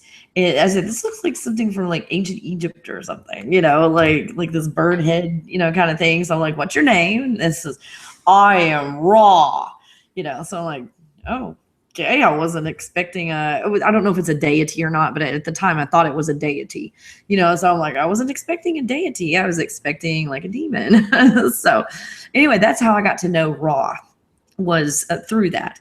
And then I was like, this is before, I knew anything about anything, or even what Ra was. So Ra was like, hey, can I, take you around and show you stuff? Ra talked to me just like, you and I are talking, only with no British accent. Just like, so it was like, sure, you can take me places. So Ra took me through, we traveled several times, but this is like the condensed version of all of it. So while we were in what I call the matrix, under about the 8th dimension or so, that they're not stacked in layers, but I don't know how else to do my hands, but underneath the eighth dimension or so, I call this the matrix, or the video game that we're in. And above roughly the 8th dimension, you're outside of the matrix and you know what's going on. You can do anything. You don't have rules you have to follow. Like you do in the video game. Like any video game you play, you have rules. Like I can't just jump up and break through the ceiling in this video game, but in real life, I can get a ladder, and break through the ceiling. So you've got rules. So while we were in what I call the matrix, Ra took me and we traveled through the suns. We would be in a sun and travel to another sun through, I don't know if you call them tubes. I don't even know what you call these things. But we were, wormholes are different. And it might be a wormhole, but wormholes, I see them differently. This was just like almost like a bridgeway or whatever in between that are permanent and they stay there. But you go through it, so when you're going through the tunnel. A wormhole, when I go through those are, I see different things. So I think it's kind of the same concept, but I don't know what you call them. Anyway, you would go from one sun and then you would go through this tunnel thing and then you would come out at the other sun. And then it might be like an angle like this. And here's another sun. And so you would have to travel through these suns to get places. And so I went to a place, here we popped out of the sun, and when you pop out, like the tunnel is over here, but you pop out right here. And so you're just kind of like floating in space is what it feels like. So you're sitting there, and he showed me a place where planets were manufactured. And they had planets that were like, I don't think I've drawn this anywhere, but I'm like, especially when I'm drawing like really fast. Now pretend like there's 12 circles because I don't have time to make all these circles. But this is the way that the planets looked, and there were 12 in each one. So they had rings. Don't ask me what all this stuff was made of. I have no clue. But there were concentric rings, one in the middle, then another one around it, or another one around it. But the planets were all lined up in a row on these rings. And I don't know if the planets were actually flat or round, because I saw them all from one perspective. I just looked, and then we went somewhere else, and he showed me something else. But I saw where planets are manufactured. And then I had, he told me that, I'm like, well, where do you get the planets? Where they go? He's like, well, through the suns, duh. How do you think we travel? Because how things work here, So then we got to a place where we were kind of like spit out, and there were no more suns. We could travel anywhere we wanted. So I call that out of the matrix, and in the space of just God consciousness, in this vastness of space where you can do anything you want. Then Ra took me out of the universe, and like, oops. Sorry, everybody who gave me jewelry. I'm taking that off right now. It is not shaped exactly like this, but roughly like a cheerleader's megaphone. So pretend like this is round, like a cheerleader's megaphone, or a tornado. Well, so our universe is shaped kind of like a tornado or a cheerleader megaphone. So we went out of it. So we were kind of like over here where I could see the universe the universe that we were in right now. I could see what it looked like from the outside. And I wish I could draw that. I wish I could just project this into my daughter's mind and she could draw these things for me, because I just have to hunt on Google for something similar to it. So we're out here looking at it. That was so cool. And then you look around and go, oh, there's a whole lot of other universes that look completely different than ours. Like I did not see a repeat. All the other universes looked completely different and were shaped differently than our universe. So I went there with Ra. Then we went back in the universe. We had to travel back through the suns, and then I kind of got spit back in my living room after it was all over. So what kind of traveling was that, where you're able to go out of the universe? And at another time, this is without Ra, because Ra, I think I'm going to start working with Ra again, because Ra didn't force me to do anything I didn't want to do. Ra didn't command me to do anything. Ra asked my permission to do everything. But Ra, I said, hey, Samantha, talk to Ra. And Ra used a cuss word. And Samantha said, he used a curse word. I don't like him. So that influenced me to part ways with Ra for a period of time. But we started talking again like a day or two ago. And he's like, cool, I'll help you out. I'll show you some stuff. So there was another time I was working with two friends, and we were, coming out of our bodies and traveling and all that together. All of us were together. But at one point I split off, and because I was feeling so homesick. When we were homesick and I travel, the first place I went, this is before I would go through a tunnel of concentric triangles, and it always would kind of curve off to the right. Then it's like, oh, I'm going towards my crystal city. So I would go towards my crystal city, and I went there. I took several times going there. Like the first time, they'll only let you see so much. Then, because you have to kind of digest everything, like, what the crap? And then you go back and they show you a little more. You go back. And then finally I got to meet the council. So when I met that council, there were like 12 of them. They looked just like us, men and women, and they had on brightly extravagant clothing, and they had these kind of throne looking things in this crystal city. And this is the short version of what happened. Anyway, they would, I would ask for upgrades, and they would give me little missions or whatever. And then I would fulfill all those. Then I would get upgrades and downloads. And to the point, now this progressed over almost a year, to the point where this is more figurative than literal. Then when I went in front of them, it was like, okay, everything's changing. They're looking at me differently, almost like I'm almost on an equal level with them. Not completely equal, but then it was like, then they put this crown on top of my head. And I don't know if it was a literal crown or if it was just that they know that it symbolizes something for me, almost like a graduation, and like you got promoted or whatever. So I got this crown, and all this light was shooting out of the crown.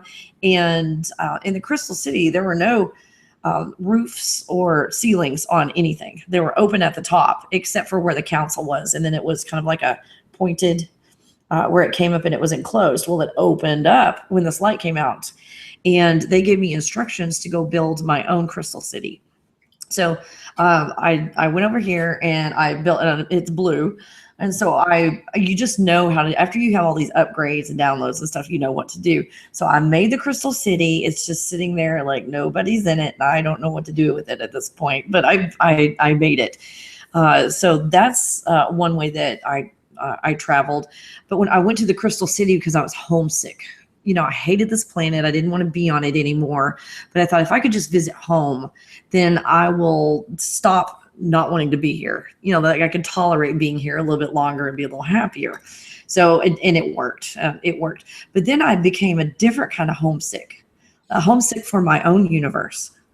So I, on my own, because Ross showed me where to go, so I knew what path to take to get out of the universe. So I took the path and I went out of the universe.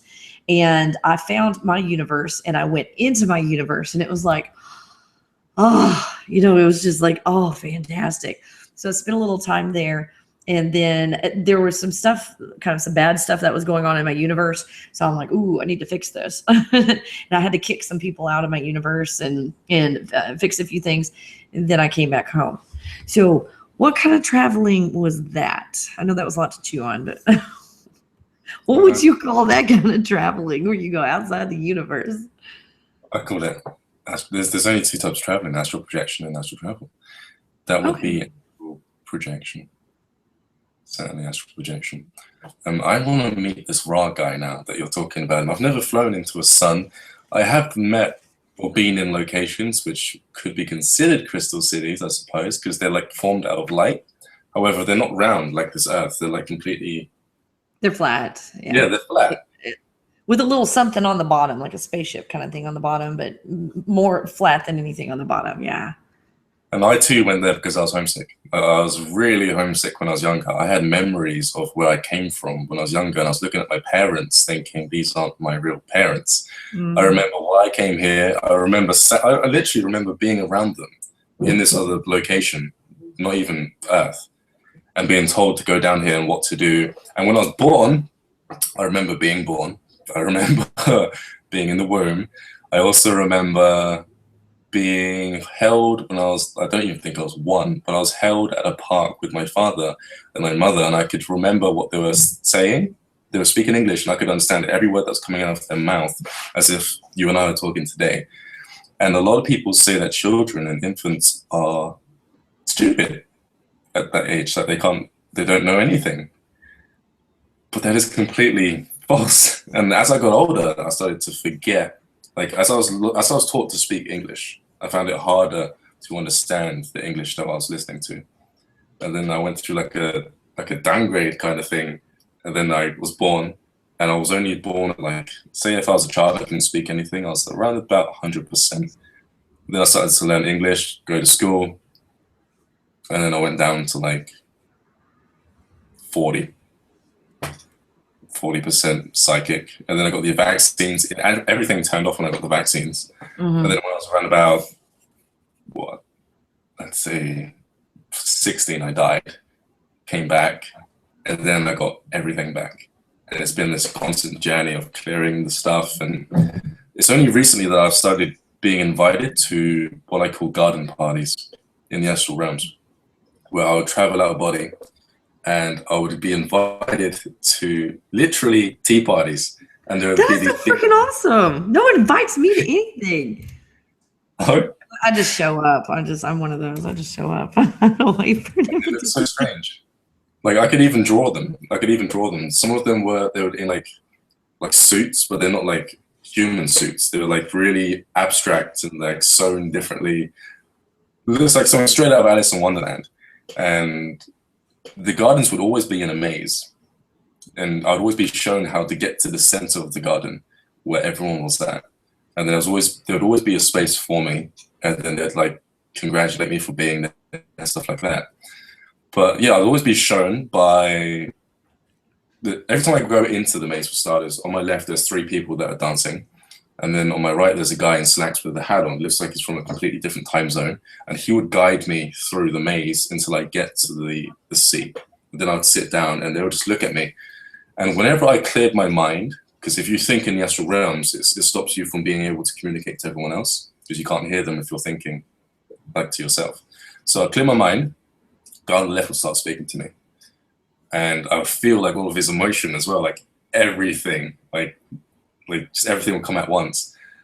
And the first time I started going to these parties, they started asking me about Earth and people around this place. And there was one time I actually went to, I thought it was the council, what everyone was talking about. I was kind of confused at the time. I'd only just heard about the council. And they would talk about the condition of people on Earth, whether or not they were worth, like, I don't want to say worth saving, because it's like everyone's doomed, but whether they're worth being upgraded, stuff like that. And then I'd come back and I'd start to get memories of that kind of thing. But yeah, that is definitely astral projection. And when you do this, you have to get to these locations, you have to go through wormholes, rifts in space, like complete holes in space. And there are many ways to get through those. Sometimes you walk through one and you black out, and then you wake up on the other side. Sometimes it's literally like you're traveling through a passageway, like wormhole. And sometimes, like you said, it's like bent space through the sun. But I haven't yet gone through the sun. That sounds incredibly interesting. When you get inside the sun, it's completely hollow. The sun is, and you're in the middle of this huge thing, and it's completely hollow, and you can see it just like if you in your imagination, whatever's going on the outside, it's like as if you've got a slick surface or a smooth surface on the inside. Even though it's kind of jaggedy on the outside, it's smooth on the inside. And it's kind of like what you would imagine in your mind it would look like on the bottom of whatever's coming out of it. So like when you see those holes open up, you know, like there's this big black spot. Well, it's, you know, you're seeing it into the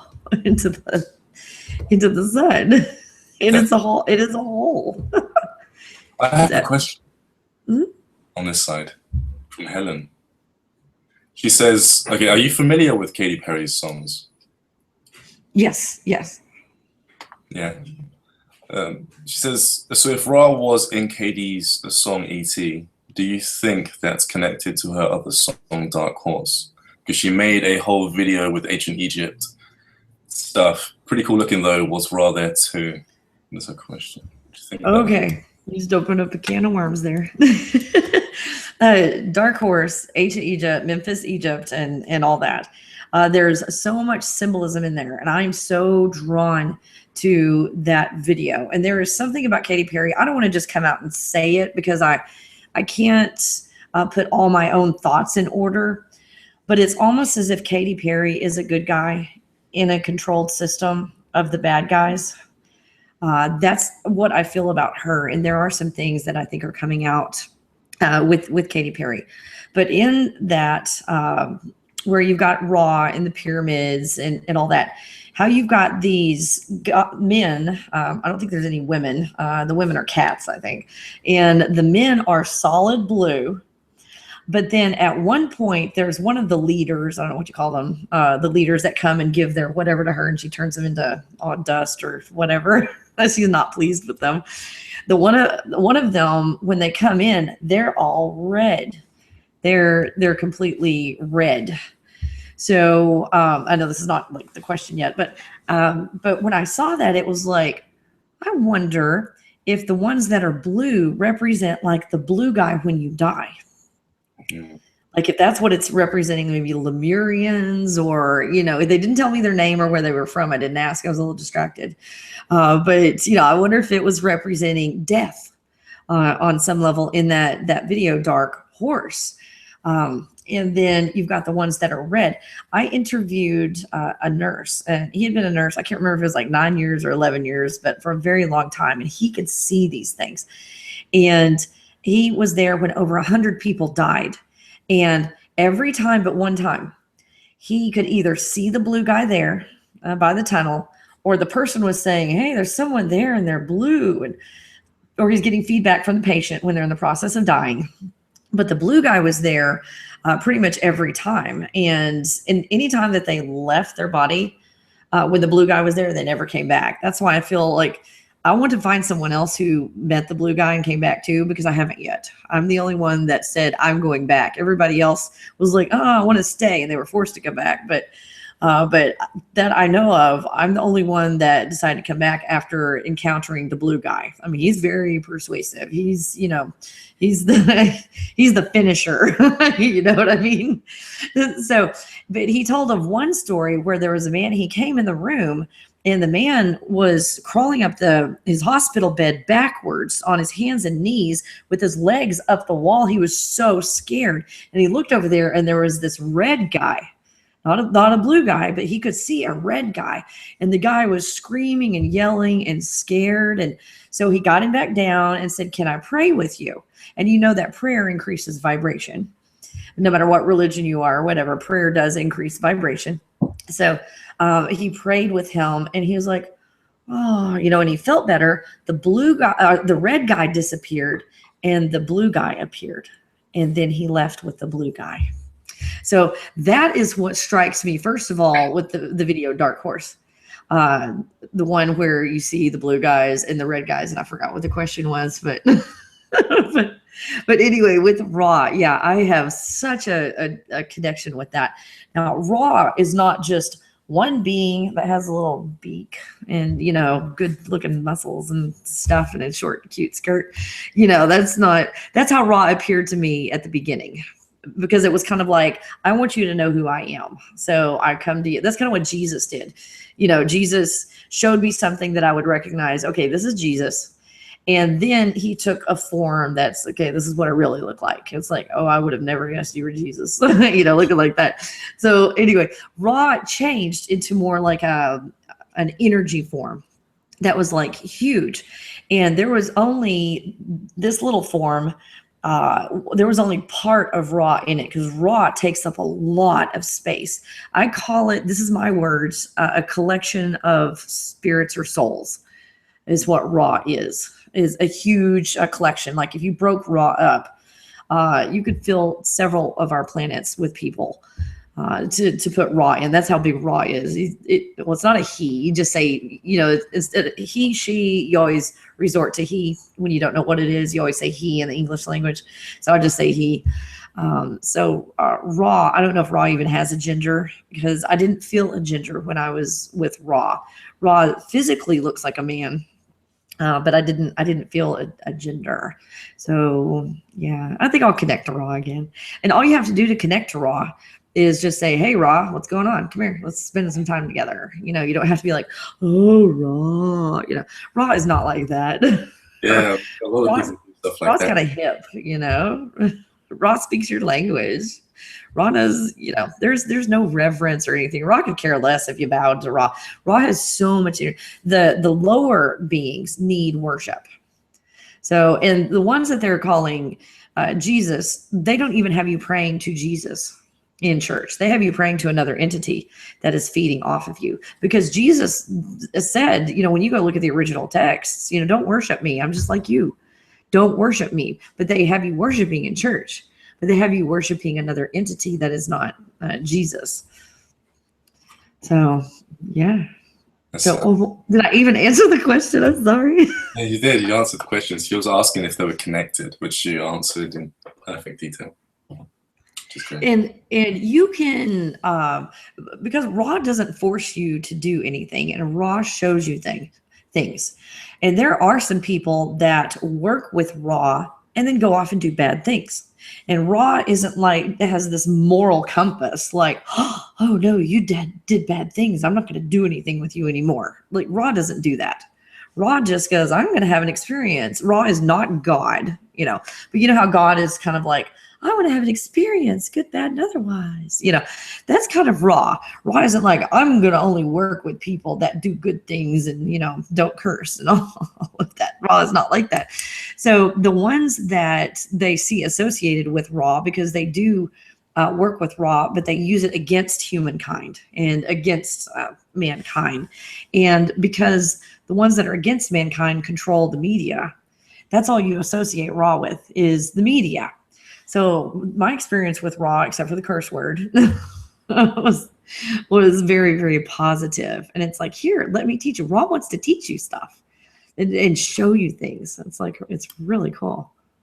Ra is not going to be like, hey, you know, go blow up a building. Like, that's not Ra. I want to learn from Ra now. You've made him seem very appealing. But when I talk to him, I don't do the worshipping thing neither. When I talk to beings, usually I just lay down and I could hear them. They just pop in. Like when I close down the subconscious mind and I turn off all the noise and I go to a state similar to astral projection before I separate, it's like it opens up the telephone and then people start speaking to me. Do you reckon if I just say his name when I'm in that state, I should be able to connect straight to him, right? Like, you don't even have to say the name. Even, you know, when you go back to the Bible, and the Bible, like, I don't go to church anymore, but I refer to the Bible because it's what I grew up with. And the Bible talks about the name of God. The name is not any of these. How many names do they have in the Bible? Like 1,000, you know, for God. Like, okay, what if I call it by the wrong names? Is it still going to be, you know? So a name is not like Joe or Fred or Sally. The name is actually the frequency. Yeah, the vibration. In the vibration. So that's what name means. So if saying the word raw makes you think of the frequency and the vibration, that will bring raw to you. But if you want to name raw Fred, you could just say Fred, and because it's intent, you're thinking of the same frequency. You can say, "Hey Fred, come here," and raw will come to you. Yeah, it's like I'm trying to teach people how to slow down words. Like a lot of people, they say words and then straight away they attach themselves to how it sounds rather than slowing down and thinking about the thoughts they're thinking. Because before you say a word, whether it be any letter of the alphabet, you're thinking of a thought form first. And then the word comes out. I try to get people to just hover in the thought forms of everything. So you're sat there and you're thinking, but you're not actually saying anything. It's all thought forms. And then it makes everything much clearer to process information. And that's pretty much how I navigate through the astral realms as well. I don't actually say things to beings. I just do it all on thought form base. And it's the same when I phone them. They're mentally. It's all thought forms. It is hard talking to people because they need names. I mean, they're in these human bodies and names are important to them. And when I deal with entities, I mean, this is me. I don't care what their name is, most of the time. But I will ask sometimes just because someone says, well, what is its name? I don't know. I worked with it for years. I never asked it. So then the next time I go, I'm like, well, what is your name? And sometimes it's like, well, what do you want to call me? Because I don't care. It's kind of how they act. And some like Raw was like, I am Raw. Raw has a little bit of an ego. Raw is not perfect. Raw has an ego. So I will ask names sometimes, but I can find them simply by their frequency. And I know when they appear, it's like, oh, I know who that is because I feel the frequency and I know who it is. That's really cool. It's the same with astral projection also. If you want to meet somebody or find a friend, you just find their frequency and you'll see them. And sometimes you can go and you can do dream walking that way as well, where you astral project they're asleep and then you can go into their subconscious mind and see their dreams. But then it's like when you see people who have just passed on, they're very they're unconscious, they're confused. You kind of slap them and shake them awake. And even sometimes you do that and they do nothing. It's like they're vegetables, which is why it's incredibly difficult to contact anybody in the astral realms. I get people asking me to pull them out. It takes a lot of work. Mm-hmm. They need to be astral projectioners in order to do stuff like that. And one way that you can hide in the astral realm, and I learned this from somebody else from Dwayne, who taught me how to do this here in the physical world, because I was being attacked by somebody. They were trying to harm me in a psychic way. And they knew where I was because of my frequency. They knew my frequency and they knew where I was. So what he taught me to do here is envision a shape around you that's different, a different frequency. Like it might be like the Merkaba. I mean, that might take you somewhere else, so maybe don't do that. But maybe like a square or a pyramid shape or an oval instead of a circle. Envision that around you, and you appear to be a different frequency to someone else and they can't find you. So when you get in the astral plane, do the same thing with your body. If you want to hide, like if you want to go somewhere and hide from people who know your frequency, then that's the way to do it, is to project a different shaped image around you. And then, like some of these programs who it's constantly changing the whatever every 1 minute or 2 minutes, where it's kind of hard to for people to hack in or whatever. You can do that too while you're traveling, because there are more advanced beings that can find you when you do that. So you don't just change to a square and like, wee, nobody can see me. Ouch. You don't want to do that. It's incredible seeing how people do it differently. I don't do I'm going to try it though. I don't do the imagining thing. When I was working in retail, we had the checkouts and they would call me to the checkouts. Every time I walked past, they would stop me and pull me to the checkouts because they could find my energy. They knew I was near them. It's the same when you're sneaking up on someone. They could feel you coming up behind them. What I would do in the astral realms is I'd turn it off. That feeling that I'm giving off, I'd turn it off and I'd become invisible. And I'd literally stand in front of people. They couldn't see me, nothing. And then it wasn't until I was distracted by my own reflection that it turned back on again. And then this person noticed me in the astral realms. But yeah, I can do it in 3D as well. I brought it here and I started playing with it at work. And then I was able to just walk past checkouts and nothing. Didn't call me. Have an easy day. Easy day. I did it for the entire day. Like, was he even at work today? Yeah, he clocked in. Where was he? Yeah, and because you did something different, I did something different. You understand then it's not about what you envision. It's about the intent. You intend to be invisible. And the way that I describe this is someone goes up to bat at a baseball game. And the first person will be like, tap their feet and do some weird things. And then they go up there and they hit the ball. Well, the next guy comes up, does nothing, just walks up to the plate, hits the ball, doing all this, whatever was not necessary to hit the ball. But both of them hit the ball anyway. So it is whatever gets you into that mental state or into that vibration. It's all about intent, what you intend to do and how you can get yourself there and what's easiest for you. Yes, that may cause stress for most people if their intentions are distracted. Do you reckon it could cause like stress in the body? I mean, a lot of yoga, I was doing yoga before we went on this call, and my body is like a thought form. If I want it to relax, I put the thought into it and I can relax really easy. Do you reckon that most people's thinking can literally make them sick? Oh yeah. The thinking is on different frequencies. Like when you're thinking of something negative, or ooh, I saw something off. I saw a horrible car crash and bodies and parts were laying on the ground. You think of that, immediately your frequency is lowered, and you have a disruption of energy, and there's no balance. And if there is a disruption of energy, you could start to have heart problems. Aches and pains when things are not flowing properly in your body. You can change frequencies. So, the thoughts will do that as well. Do you have any meditations that you do, which the listeners can do if they're getting stressed, trying to be spiritual in modern day society? It's so bad. I don't meditate. No? I know, this is awful. I don't meditate. You must. I reckon I call meditation any form of activity where your consciousness shifts from one point to another. You could do it working, you could do it walking, you could do it doing anything. Oh, I see what you mean. Now, I used to, the technical, whatever, meditate. I used to do that before I died. And then after I died and came back, I can just automatically do it. So I don't. But I do need to actually meditate. When I say meditate, is just laying there still, clearing your mind and just allowing. I need to do that because it would help with my stress level and other things. So I do need to do that. So I don't actively meditate to help my body. I need to. But I can get into another state of consciousness easily without even trying. Now that I understand the God consciousness thing, I get into that now because that's like the ultimate. That's what I wanted to talk to you about. I kept having it there. Then when the screen flipped, it kind of distracted me. But somebody asked me this not too long ago, and it stuck. Basically, I think of me as I live in 3D. But I operate from the other realms mentally because I can travel there and my whole being shifts to that frequency. So I think on that level and I can bring that down to 3D.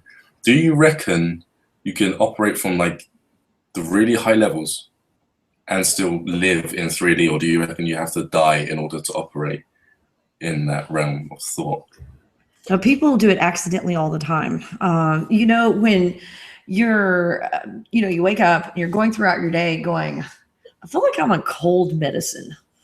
How when you're on cold medicine, you're kind of like, woo, it feels like you're in outer space on when you've taken some allergy medicine or something. So, but you'll have one of those days where it's like, gosh, I don't feel like I'm completely all there. I can't quite get my thoughts completely together and all that. You are functioning in different frequencies or in different dimensions at one time. And then you just ground yourself, you bring it all back in, and then it's like, oh my gosh, suddenly I can think clearly. So that didn't answer your question. I'm sorry. It actually did, because I was trying to explain to the person that you can operate from the high levels and still exist in 3D. But they were still based on the vision of somebody having to literally be there to operate from that place. Yeah, like the God consciousness, you can access God consciousness and you access it and you kind of turned it on. Then you go do stuff in this third dimension. but you're functioning from a consciousness level of outside of the matrix. So all of a sudden, everything is easy. You figure out how to do things. You're not as stuck in the details and get all bent out of shape about stuff that doesn't matter. You're looking at the big picture from higher up. Stuff doesn't bother you as much. You can problem solve better. So yeah, you can sometimes like that one's on purpose. And when you get into the God consciousness state, you know, above that, I kind of here's my terrible pictures of here's the universe, you know, on drugs. Just kidding. So when you go above this dotted line into this area of God consciousness, then everything works out well. But like if you're here and then you're functioning kind of like here and like, oh, I'm not in control of myself, you will get so screwed up. Like you will not know what's going on, what your name is. You can, in the process, you might get checked into a mental institution. And then finally, when you get yourself together, you go, holy crap, where am I? How did I get here? I don't know. So it can be positive or it can be negative, depending on what you access. If you access it on purpose, typically if you aren't in control of anything, whether it's seeing auras, hearing entities, it's like, I can't stop hearing entities, I need a pill, Well, that's disruptive. You think you need a pill, that's very disruptive. You need to get control of that. But once you get in control of it, it's not just, okay, this is out of control, like your hair, sometimes it's out of control. And it's like, okay, now I put some conditioner on, now my hair is under control. It's beyond that. Now I want to access God consciousness. So my hair is under control, but now I get the curling iron out. So that's the God consciousness. And now we've got, woo! So you're going in a different, instead of, you've got negative down to, okay, neutral. Now I want to go in a positive state. So, and that's in being in control. Definitely. And yeah, I actually know the answer to this question already, but for the listeners out there, when you get to that state, do you reckon it's easier to see things coming before they happen, like clairvoyancy and visions? And do you reckon it's also consciousness? Yeah, do you reckon like anything's able to happen? Like you're able to gain any gift you want if your life's in shambles, it just clears up like really easy? This is not like an instant fix because you cannot force like if your life is in shambles, it's probably due to you making a whole lot of poor choices. And all of a sudden you've got 5 people in your life that are trash, don't even need to be there. So let's say maybe it's your family or whatever, you married someone and now you have kids, and you've messed your kids up now and you're surrounded by these. Well, you can get into the state out here. You're not going to fix them while you're out here. So it's not going to instantly fix all your problems, but all of a sudden you're going to see, oh my gosh, this is what I did to them. Now I'm going to have to take a whole lot of steps to undo what I did, but I know what to do now. This is fixable. It might take a month, it might take a year or 5 years, but I know what to do now. So yeah, you can't interfere with what other people are doing in this. And if you do, there are repercussions. Lowers your frequency. It's like being selfish, but it's a good selfish. You have to be out for yourself. But they came here to have a bad mom. They came here to have a bad wife. But then they came here to have a bad wife that got better. And then the situation got better and they learned and they grew from being in this horrible situation. And then they came out of it. So if you were able to go up into God consciousness and wave your little magic wand over your family and fix everybody, they, on this journey on this planet, they have learned nothing. And you have done them a disservice. And you came on this planet not to rush things or have, that's why we weren't born with wands. Is because we came here to learn things the hard way and the slow way. I prefer it the slow way. My entire life I've been doing things inch by inch and just tearing it apart, learning as much as I can about things. And I've gotten to that point where I'm very patient. And that's because I'm taking my time and getting more information in being patient when it comes to living my life. Before we close down, because we've been talking for a long time, is there anything that you could give the viewers of this video Any advice when it comes to being an adult and being awake? The things that they should look out for, the things that they shouldn't do in order to slow down their progress. Ugh. Be careful in following what other people tell you what to do. Because they have a lot of rituals. Now, when you look into witchcraft, witches, and I have a lot of friends who are witches, so I'm not putting witchcraft down at all. If that's what they choose to do, more power to them. I think it's really cool. The ones that I know are good people, and they use what they do for good. But I choose not to follow their systems and their spells and all of that, because that's just a ritual. And I don't need a ritual. So if you get caught up into a certain belief system, it's not that there's anything wrong with that belief system, but most belief systems have rituals attached to them. So you will go, oh, okay. You'll start the ritual and you'll do it. And then, bzz, you zap people. And it's like, oh, I could do it. So now you're in a situation where you need to, bzz, and it's like, oh, crap. My arm hurts and I can't lift my arm up. I've hurt my shoulder. I can't lift my arm up to do my ritual anymore. So now I can't bzz anymore. And so they get trapped and they get stuck. So what I encourage people to do is go inside of themselves to get all the answers. Go ahead and research all you want, because it will help you to get there. These rituals are not for nothing. The witchcraft and all that, and the Catholics have their rituals to create the holy water and all of that, and their rituals create the most wonderful water on the face of this planet. But you can do that another way. You don't have to go through all their rituals to create the same kind of water. So if you want to go through all of these rituals, do the ritual with the idea like this. It's not even rituals, like the crystal. This crystal, this is pyrite, which is fool's gold, and it gives you confidence. So I'm in a situation where I'm insecure. So I put this in my hand and, oh, I feel confident. I can do anything.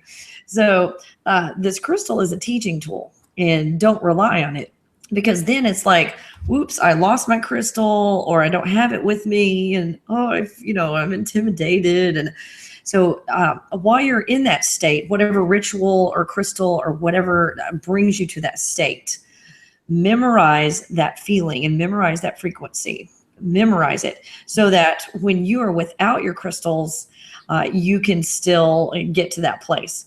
So now I will use crystals and things like that sometimes to make things easier, or when I went to a place, I knew that it was going to be a little bit chaotic and I was going to have a hard time finding that quiet place to read people's minds or talk to dead people. So I brought my big, huge amethyst with me, because I knew that once I put my hands on that amethyst, instantly I was reading everybody's mind, and I could hear all the entities at the same time too. And I was overwhelmed, but I don't need that to read it. I just use it occasionally. Like occasionally you do need crutches. But then, take the crutches off when you don't need it.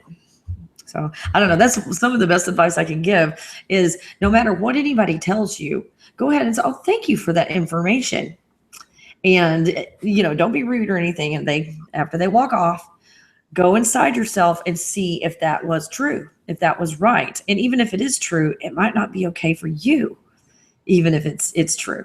So listen to advice, but then listen to yourself more and see if it's true. Once you can access source and you are connected with source, then you don't really need all of this stuff from other people, because you can get it yourself. Definitely. I use this stone. They call it Yulaksite. I used to call it the God stone, because whenever I touched it, it instantly put me back to that higher state of consciousness. And I kept it in my pocket for like an entire year at work, like ages. And I'd touch it whenever someone annoyed me or triggered me. I'd touch it and I'd be fine. And I remembered the frequency, and I lost the stone one day. And I thought, and I just remembered it, and then I was fine again. And if you put it like this on something, it magnifies it on the other side like this. It brings it to the surface, which is why it's called TV stone, for sure. That is cool. My license looks a little different on the back. It's all scratched up and I've got markers on it. So this is what, it's funny you call it the Godstone. I know you're trying to finish, but this is what I call the Godstone. And I think this might be tree agate. I'm still trying to figure out what it, oh, I'm sorry. If like I'm in front of it, it doesn't focus. But there's like a gold vein that goes through it, but it's green and white with a gold vein. But I call this the Godstone, and this is why I caution people. Because the first time I was like, I can do anything, you know, when I held it the first time. So then I put it on a necklace. I know it was ugly, but I put it on a necklace and I wore it all the time. And then over time, it was like, I don't feel that anymore. I just don't feel it. So you could get so used to this that it doesn't work anymore. Oh. So that's another reason to be very careful with these things. Anyway, sorry, I had to get my Godstone out. You said Godstone, I had to get my Godstone out. That's the only thing I could call it is Godstone. I've been working with a lot of stones, or I used to at the beginning, and then when I learned how to hold the frequency, I just stopped using them. And now when I go into the stores where they've got all the crystals, I would look at the stones and I'd scan them. It's like I'd look at them and I could feel the energy coming off them. And I won't even have to touch them sometimes. I barely need to touch them. I just know which ones speak louder than the others. And then I'd touch it and it would instantly tune me into a higher state of consciousness or a certain state of consciousness. And I could, because I've been in that state before, I know what I could get out of it. So if I want to keep it around longer, I'd probably buy the stone, stick it in my pocket, meditate on it for like a couple of minutes. And then I'll keep the frequency and then I'll put it somewhere else in my room. So stones are very, very good. And the thought I get from stones is, you remember when I was talking about speaking and there's a thought form behind each word you say? It's like that thought is behind everything, especially stones. And that's what I focus on when I use the stones. And that is what I use the frequency for, which is really cool. But someone said about astral projection stones. You said amethyst. I have no idea because I've never had to use one. No? So I don't know what you use for astral projection. I know Crystal Kim knows, but oh, I'm sorry. I don't know if I had to guess, and this is just a guess. So just please don't look it up on Google first before you blow yourself up. But amethyst. This is the most powerful. Yeah, it's not, well, this one's bigger right there, but but this one has, and I can't remember, like here's one of them where you can see it's like a pyramid punched out of it right there, and I marked the other one, and then I can't find the other one. Here's another one, and then there's one I haven't had time to go look for it. There's another mark on it that's like a prism that kind of or I think they call it a window. Anyway, I know this is probably the opposite, but like when it's pointed one way, it means that this, when you hold this, you are able to access all the information of the past. And then you're able to access all the information of the future, depending on, you know, which way it's pointed. And then that window in there means you're able to access everything right now, you know, in the now, everything that exists. So this one has all three on it. This is one of the most powerful stones I have ever picked up in my entire life because it's got the past, the present, and the right now in it together. So, you know, this is the one that I held on to like this when all of a sudden I could just read everybody's mind. And it sounds like, you know, 14 people talking in my head at one time. So I could see how this would help you probably to astral project. And then if you want to intensify it, I love this one, quartz crystal. Quartz crystal is great for anything. Even if you're in a certain vibration of, okay, I know I can astral project, but I want to plug myself into the wall. This is like plugging yourself into the wall and giving you some extra electricity. I call it salt because you've got a certain food and the food tastes good, but you want to make the food like go, wow, and enhance the flavor without changing the taste. That's what quartz crystal does. It doesn't change anything. It just magnifies and electrifies and everything and makes it bigger. So I love these things. When I modify weather, I use the quartz crystal and the black tourmaline And I don't have it with me. It's under my pillow. It's actually to the side of my pillow because it's so big. It's this big around. I have a huge piece of pyrite, but I use the pyrite. And that I call it the get anything you want. And that kind of backfired a little bit because people got selfish and they hurt themselves because they were using it for selfish means. But you put these three in combination together, and if it is in line with what you are supposed to be doing, well, you're going to get whatever you go for with this, but you don't want to hurt yourself or other people. So make sure it's in line with everything. But when I manipulate the weather, that's what I will do. I'll put these in a triangle. It's not that I need them. I can do it without them. But if there's a tornado headed towards my house, I'm not taking any chances. I put it in a triangle and stand in the middle, and I dissipate that tornado. And you can dissipate it, like that with these crystals. So what's really cool with moving your consciousness outside of your body, you can actually travel into a weather. Mm-hmm. You can put your consciousness behind the background consciousness, which is making the storm itself. When you disperse clouds, imagine putting all of your consciousness out of your body into the cloud. That can't happen. Is that how you roughly do it? When I dissipate, I never thought about doing that with dissipating a cloud. But when I dissipate a cloud, I stare at it and I make it disappear. And it's usually rectangles. I take chunks out in rectangles when I do that. But when I dissipate a tornado, because obviously I'm not staring right at the tornado. I'm in my house, staying away from debris that's flying around.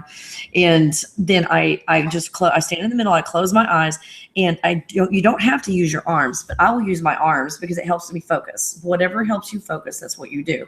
So I will go, if I want the storm to go around our house, I'll do something like this. You don't have to use your hands, but it visually helps me to focus, to split it in the middle and push it apart where it doesn't come to my house. If there's hail in it or something, or if there's hail, I will take my hand like this, almost like pretending like it's a filter. I will take my hand and visualize the clouds and my hand going through the clouds, taking it out. Now you can do all of this in your mind. You don't have to use hands, but I wanted to be Italian, but I wasn't. So I'm very expressive and like to use my hands. It works for me. And then I throw the hail away. So I'll take it out, or I will visualize the tornado. I will actually, close my eyes and see the tornado. And you don't have to use your fingers. You can just, sit there with your arms crossed and do it. But I'll see the tornado spinning, and I'll do my fingers like this. And that just mentally helps me to spin it the other direction. Now, in the past, I just did it all in my mind, and I kind of got bored because I took ballet for 13 years. So I like to use my body. It's enjoyable for me to do that. So I'll spin it the other direction, like that, 2 or 3 times, and the tornado's gone. So, but I see it. I get in the storm, like you said.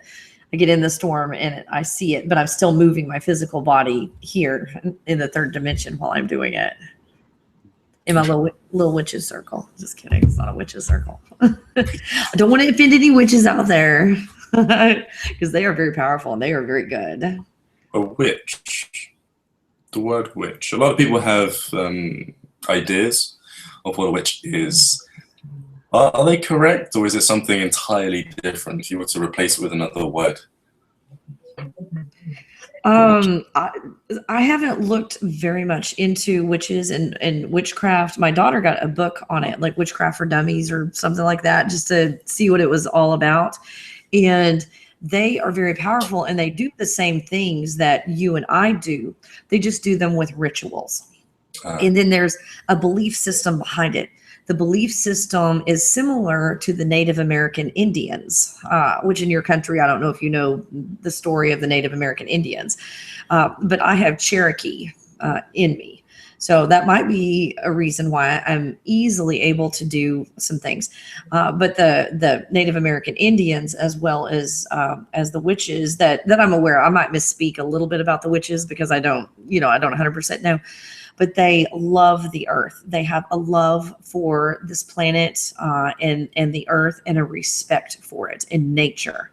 They have a deep respect for it, just like the Native American Indians are. That's what I knew when I started researching witches. Even though I don't sit there and memorize something on the level of being able to take a test and pass it, I just went, oh, that's like the Native Americans. Oh, okay. So I felt kind of a connection with them because of that, because I understood their love for nature and all, like a Native American Indian. And I'm not saying this is what the witches do, but like before I cut down this tree, how will that affect the next 7 generations? So it's like earth magic. They use objects and stuff like that to make things happen. Whereas I guess air magic would be to do with the thought. So some guy who can just sit there, tap into everything, just like you said with the clouds and everything, and not have to move your body. But then you get bored and you want to click your hands, make it look fancy. And I just sustain this. Not when anybody's looking, but yeah, I do that. If someone's looking, I do it all in my mind. I don't do any gestures. I'll just close my. Sometimes, if it's weird to close my eyes, because I'll just kind of stare at the wall, and I'll do it while I'm staring at the wall. Mirrored glasses help all the time. Oh, I didn't think about that. That's what I used to use on the train, because I could hear everyone on the train, their thoughts. They think very loud. So I'd put glasses on. I got them up here actually. These glasses. And you can't see what I'm looking at, right? Can you see my eyes? Can you see my eyes? Oh, cool. I don't wear them anymore. Like, I wore these all the time until I died. After I died, I just keep them for a prop, and that's it. I didn't need them anymore. I can pretty much look into the sun almost anytime I want. It doesn't bother me. I've noticed it protects you as well. And not from other people. They say eyes are the windows to the soul, and people can cast spells on people by looking at them in the eyes. They can make them feel uncomfortable. You can feel their vibes, but when you put glasses on mirrored, they can't quite get a glimpse of you. So you'll be walking past people and they can't, like, if they don't like the way you look, it reminds them something about themselves or something, I don't know, whatever their issues are. But normally they get angry and then they look at you and they try to make you feel fear or something, right? Put the glasses on, they look at you and they look away. It's a test I did in the middle of central London, and it worked swimmingly perfect. It was really well. So that's cool. Yeah, I didn't think about that. That's awesome. Definitely. Okay then, Kelli, this has been an amazing chat. Very long chat. I hope it won't take too long to upload to YouTube. It should be fine. But my things are between 2 and 3 hours, so I hope it's okay on your channel. Sorry about that. I don't mind at all. I like long videos, especially like this, because then people actually get engaged. Do you mind coming on my show too? I mean, no, I don't mind. Okay. Yeah, because I know my people would love you. The ones that haven't heard of you yet, the ones that love you. But if they love you, I know everybody else will. So that would be fantastic. Definitely, I'll do that. We can set up a date and I'll move things around.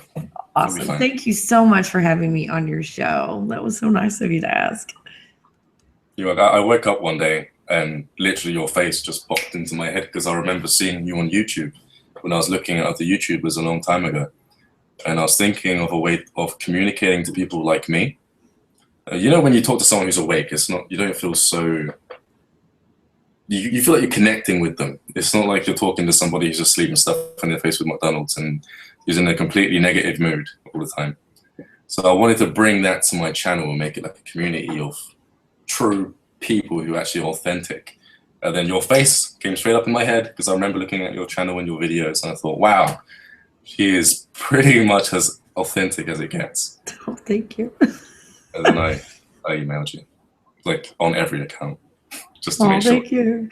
Yeah, I was David E. Brenner. I'm in a network, and David E. Brenner, when I was chatting with him for one of the first times, and when I won't tell you what I said to him, but he said, "You don't take yourself seriously at all, Kelli, do you?" And I'm like, "No, why should I?" Yeah, it's not being authentic. That's putting out an image, which is a lie. I think an image is a lie. So, and I didn't come back to lie. I guess I did a lot of lying, which I'm not a liar, but before I died, I lied a lot because I wanted to look normal to society. So I did a lot of lying and making them believe I was one of the sheeple. So after I died, screw that. I have nothing to hide now. Exactly. Like it's the truth that you can't run away from, and at some point everyone else is going to die, and they're going to know that everything you're saying is true. You can either believe it now, or you can wait until eventually it happens. But unfortunately, you may not be able to come back depending on what state your body's in. Yeah, I tell some people they're all bent out of shape and you're a this, that, and the other, and some kind of argument or whatever. And I said, you know what? When we die, we are going to have a big laugh about all of this. Yeah. And then they don't know what to say after that. It's like, oh no. No? They're like, no. Okay. All right then. I'll get back to you about me showing up on your side. Now that we're ending it, I'm getting more questions. It happens every time. So we'll just have to do another show. Definitely looking forward to it. Okay then, Kelly.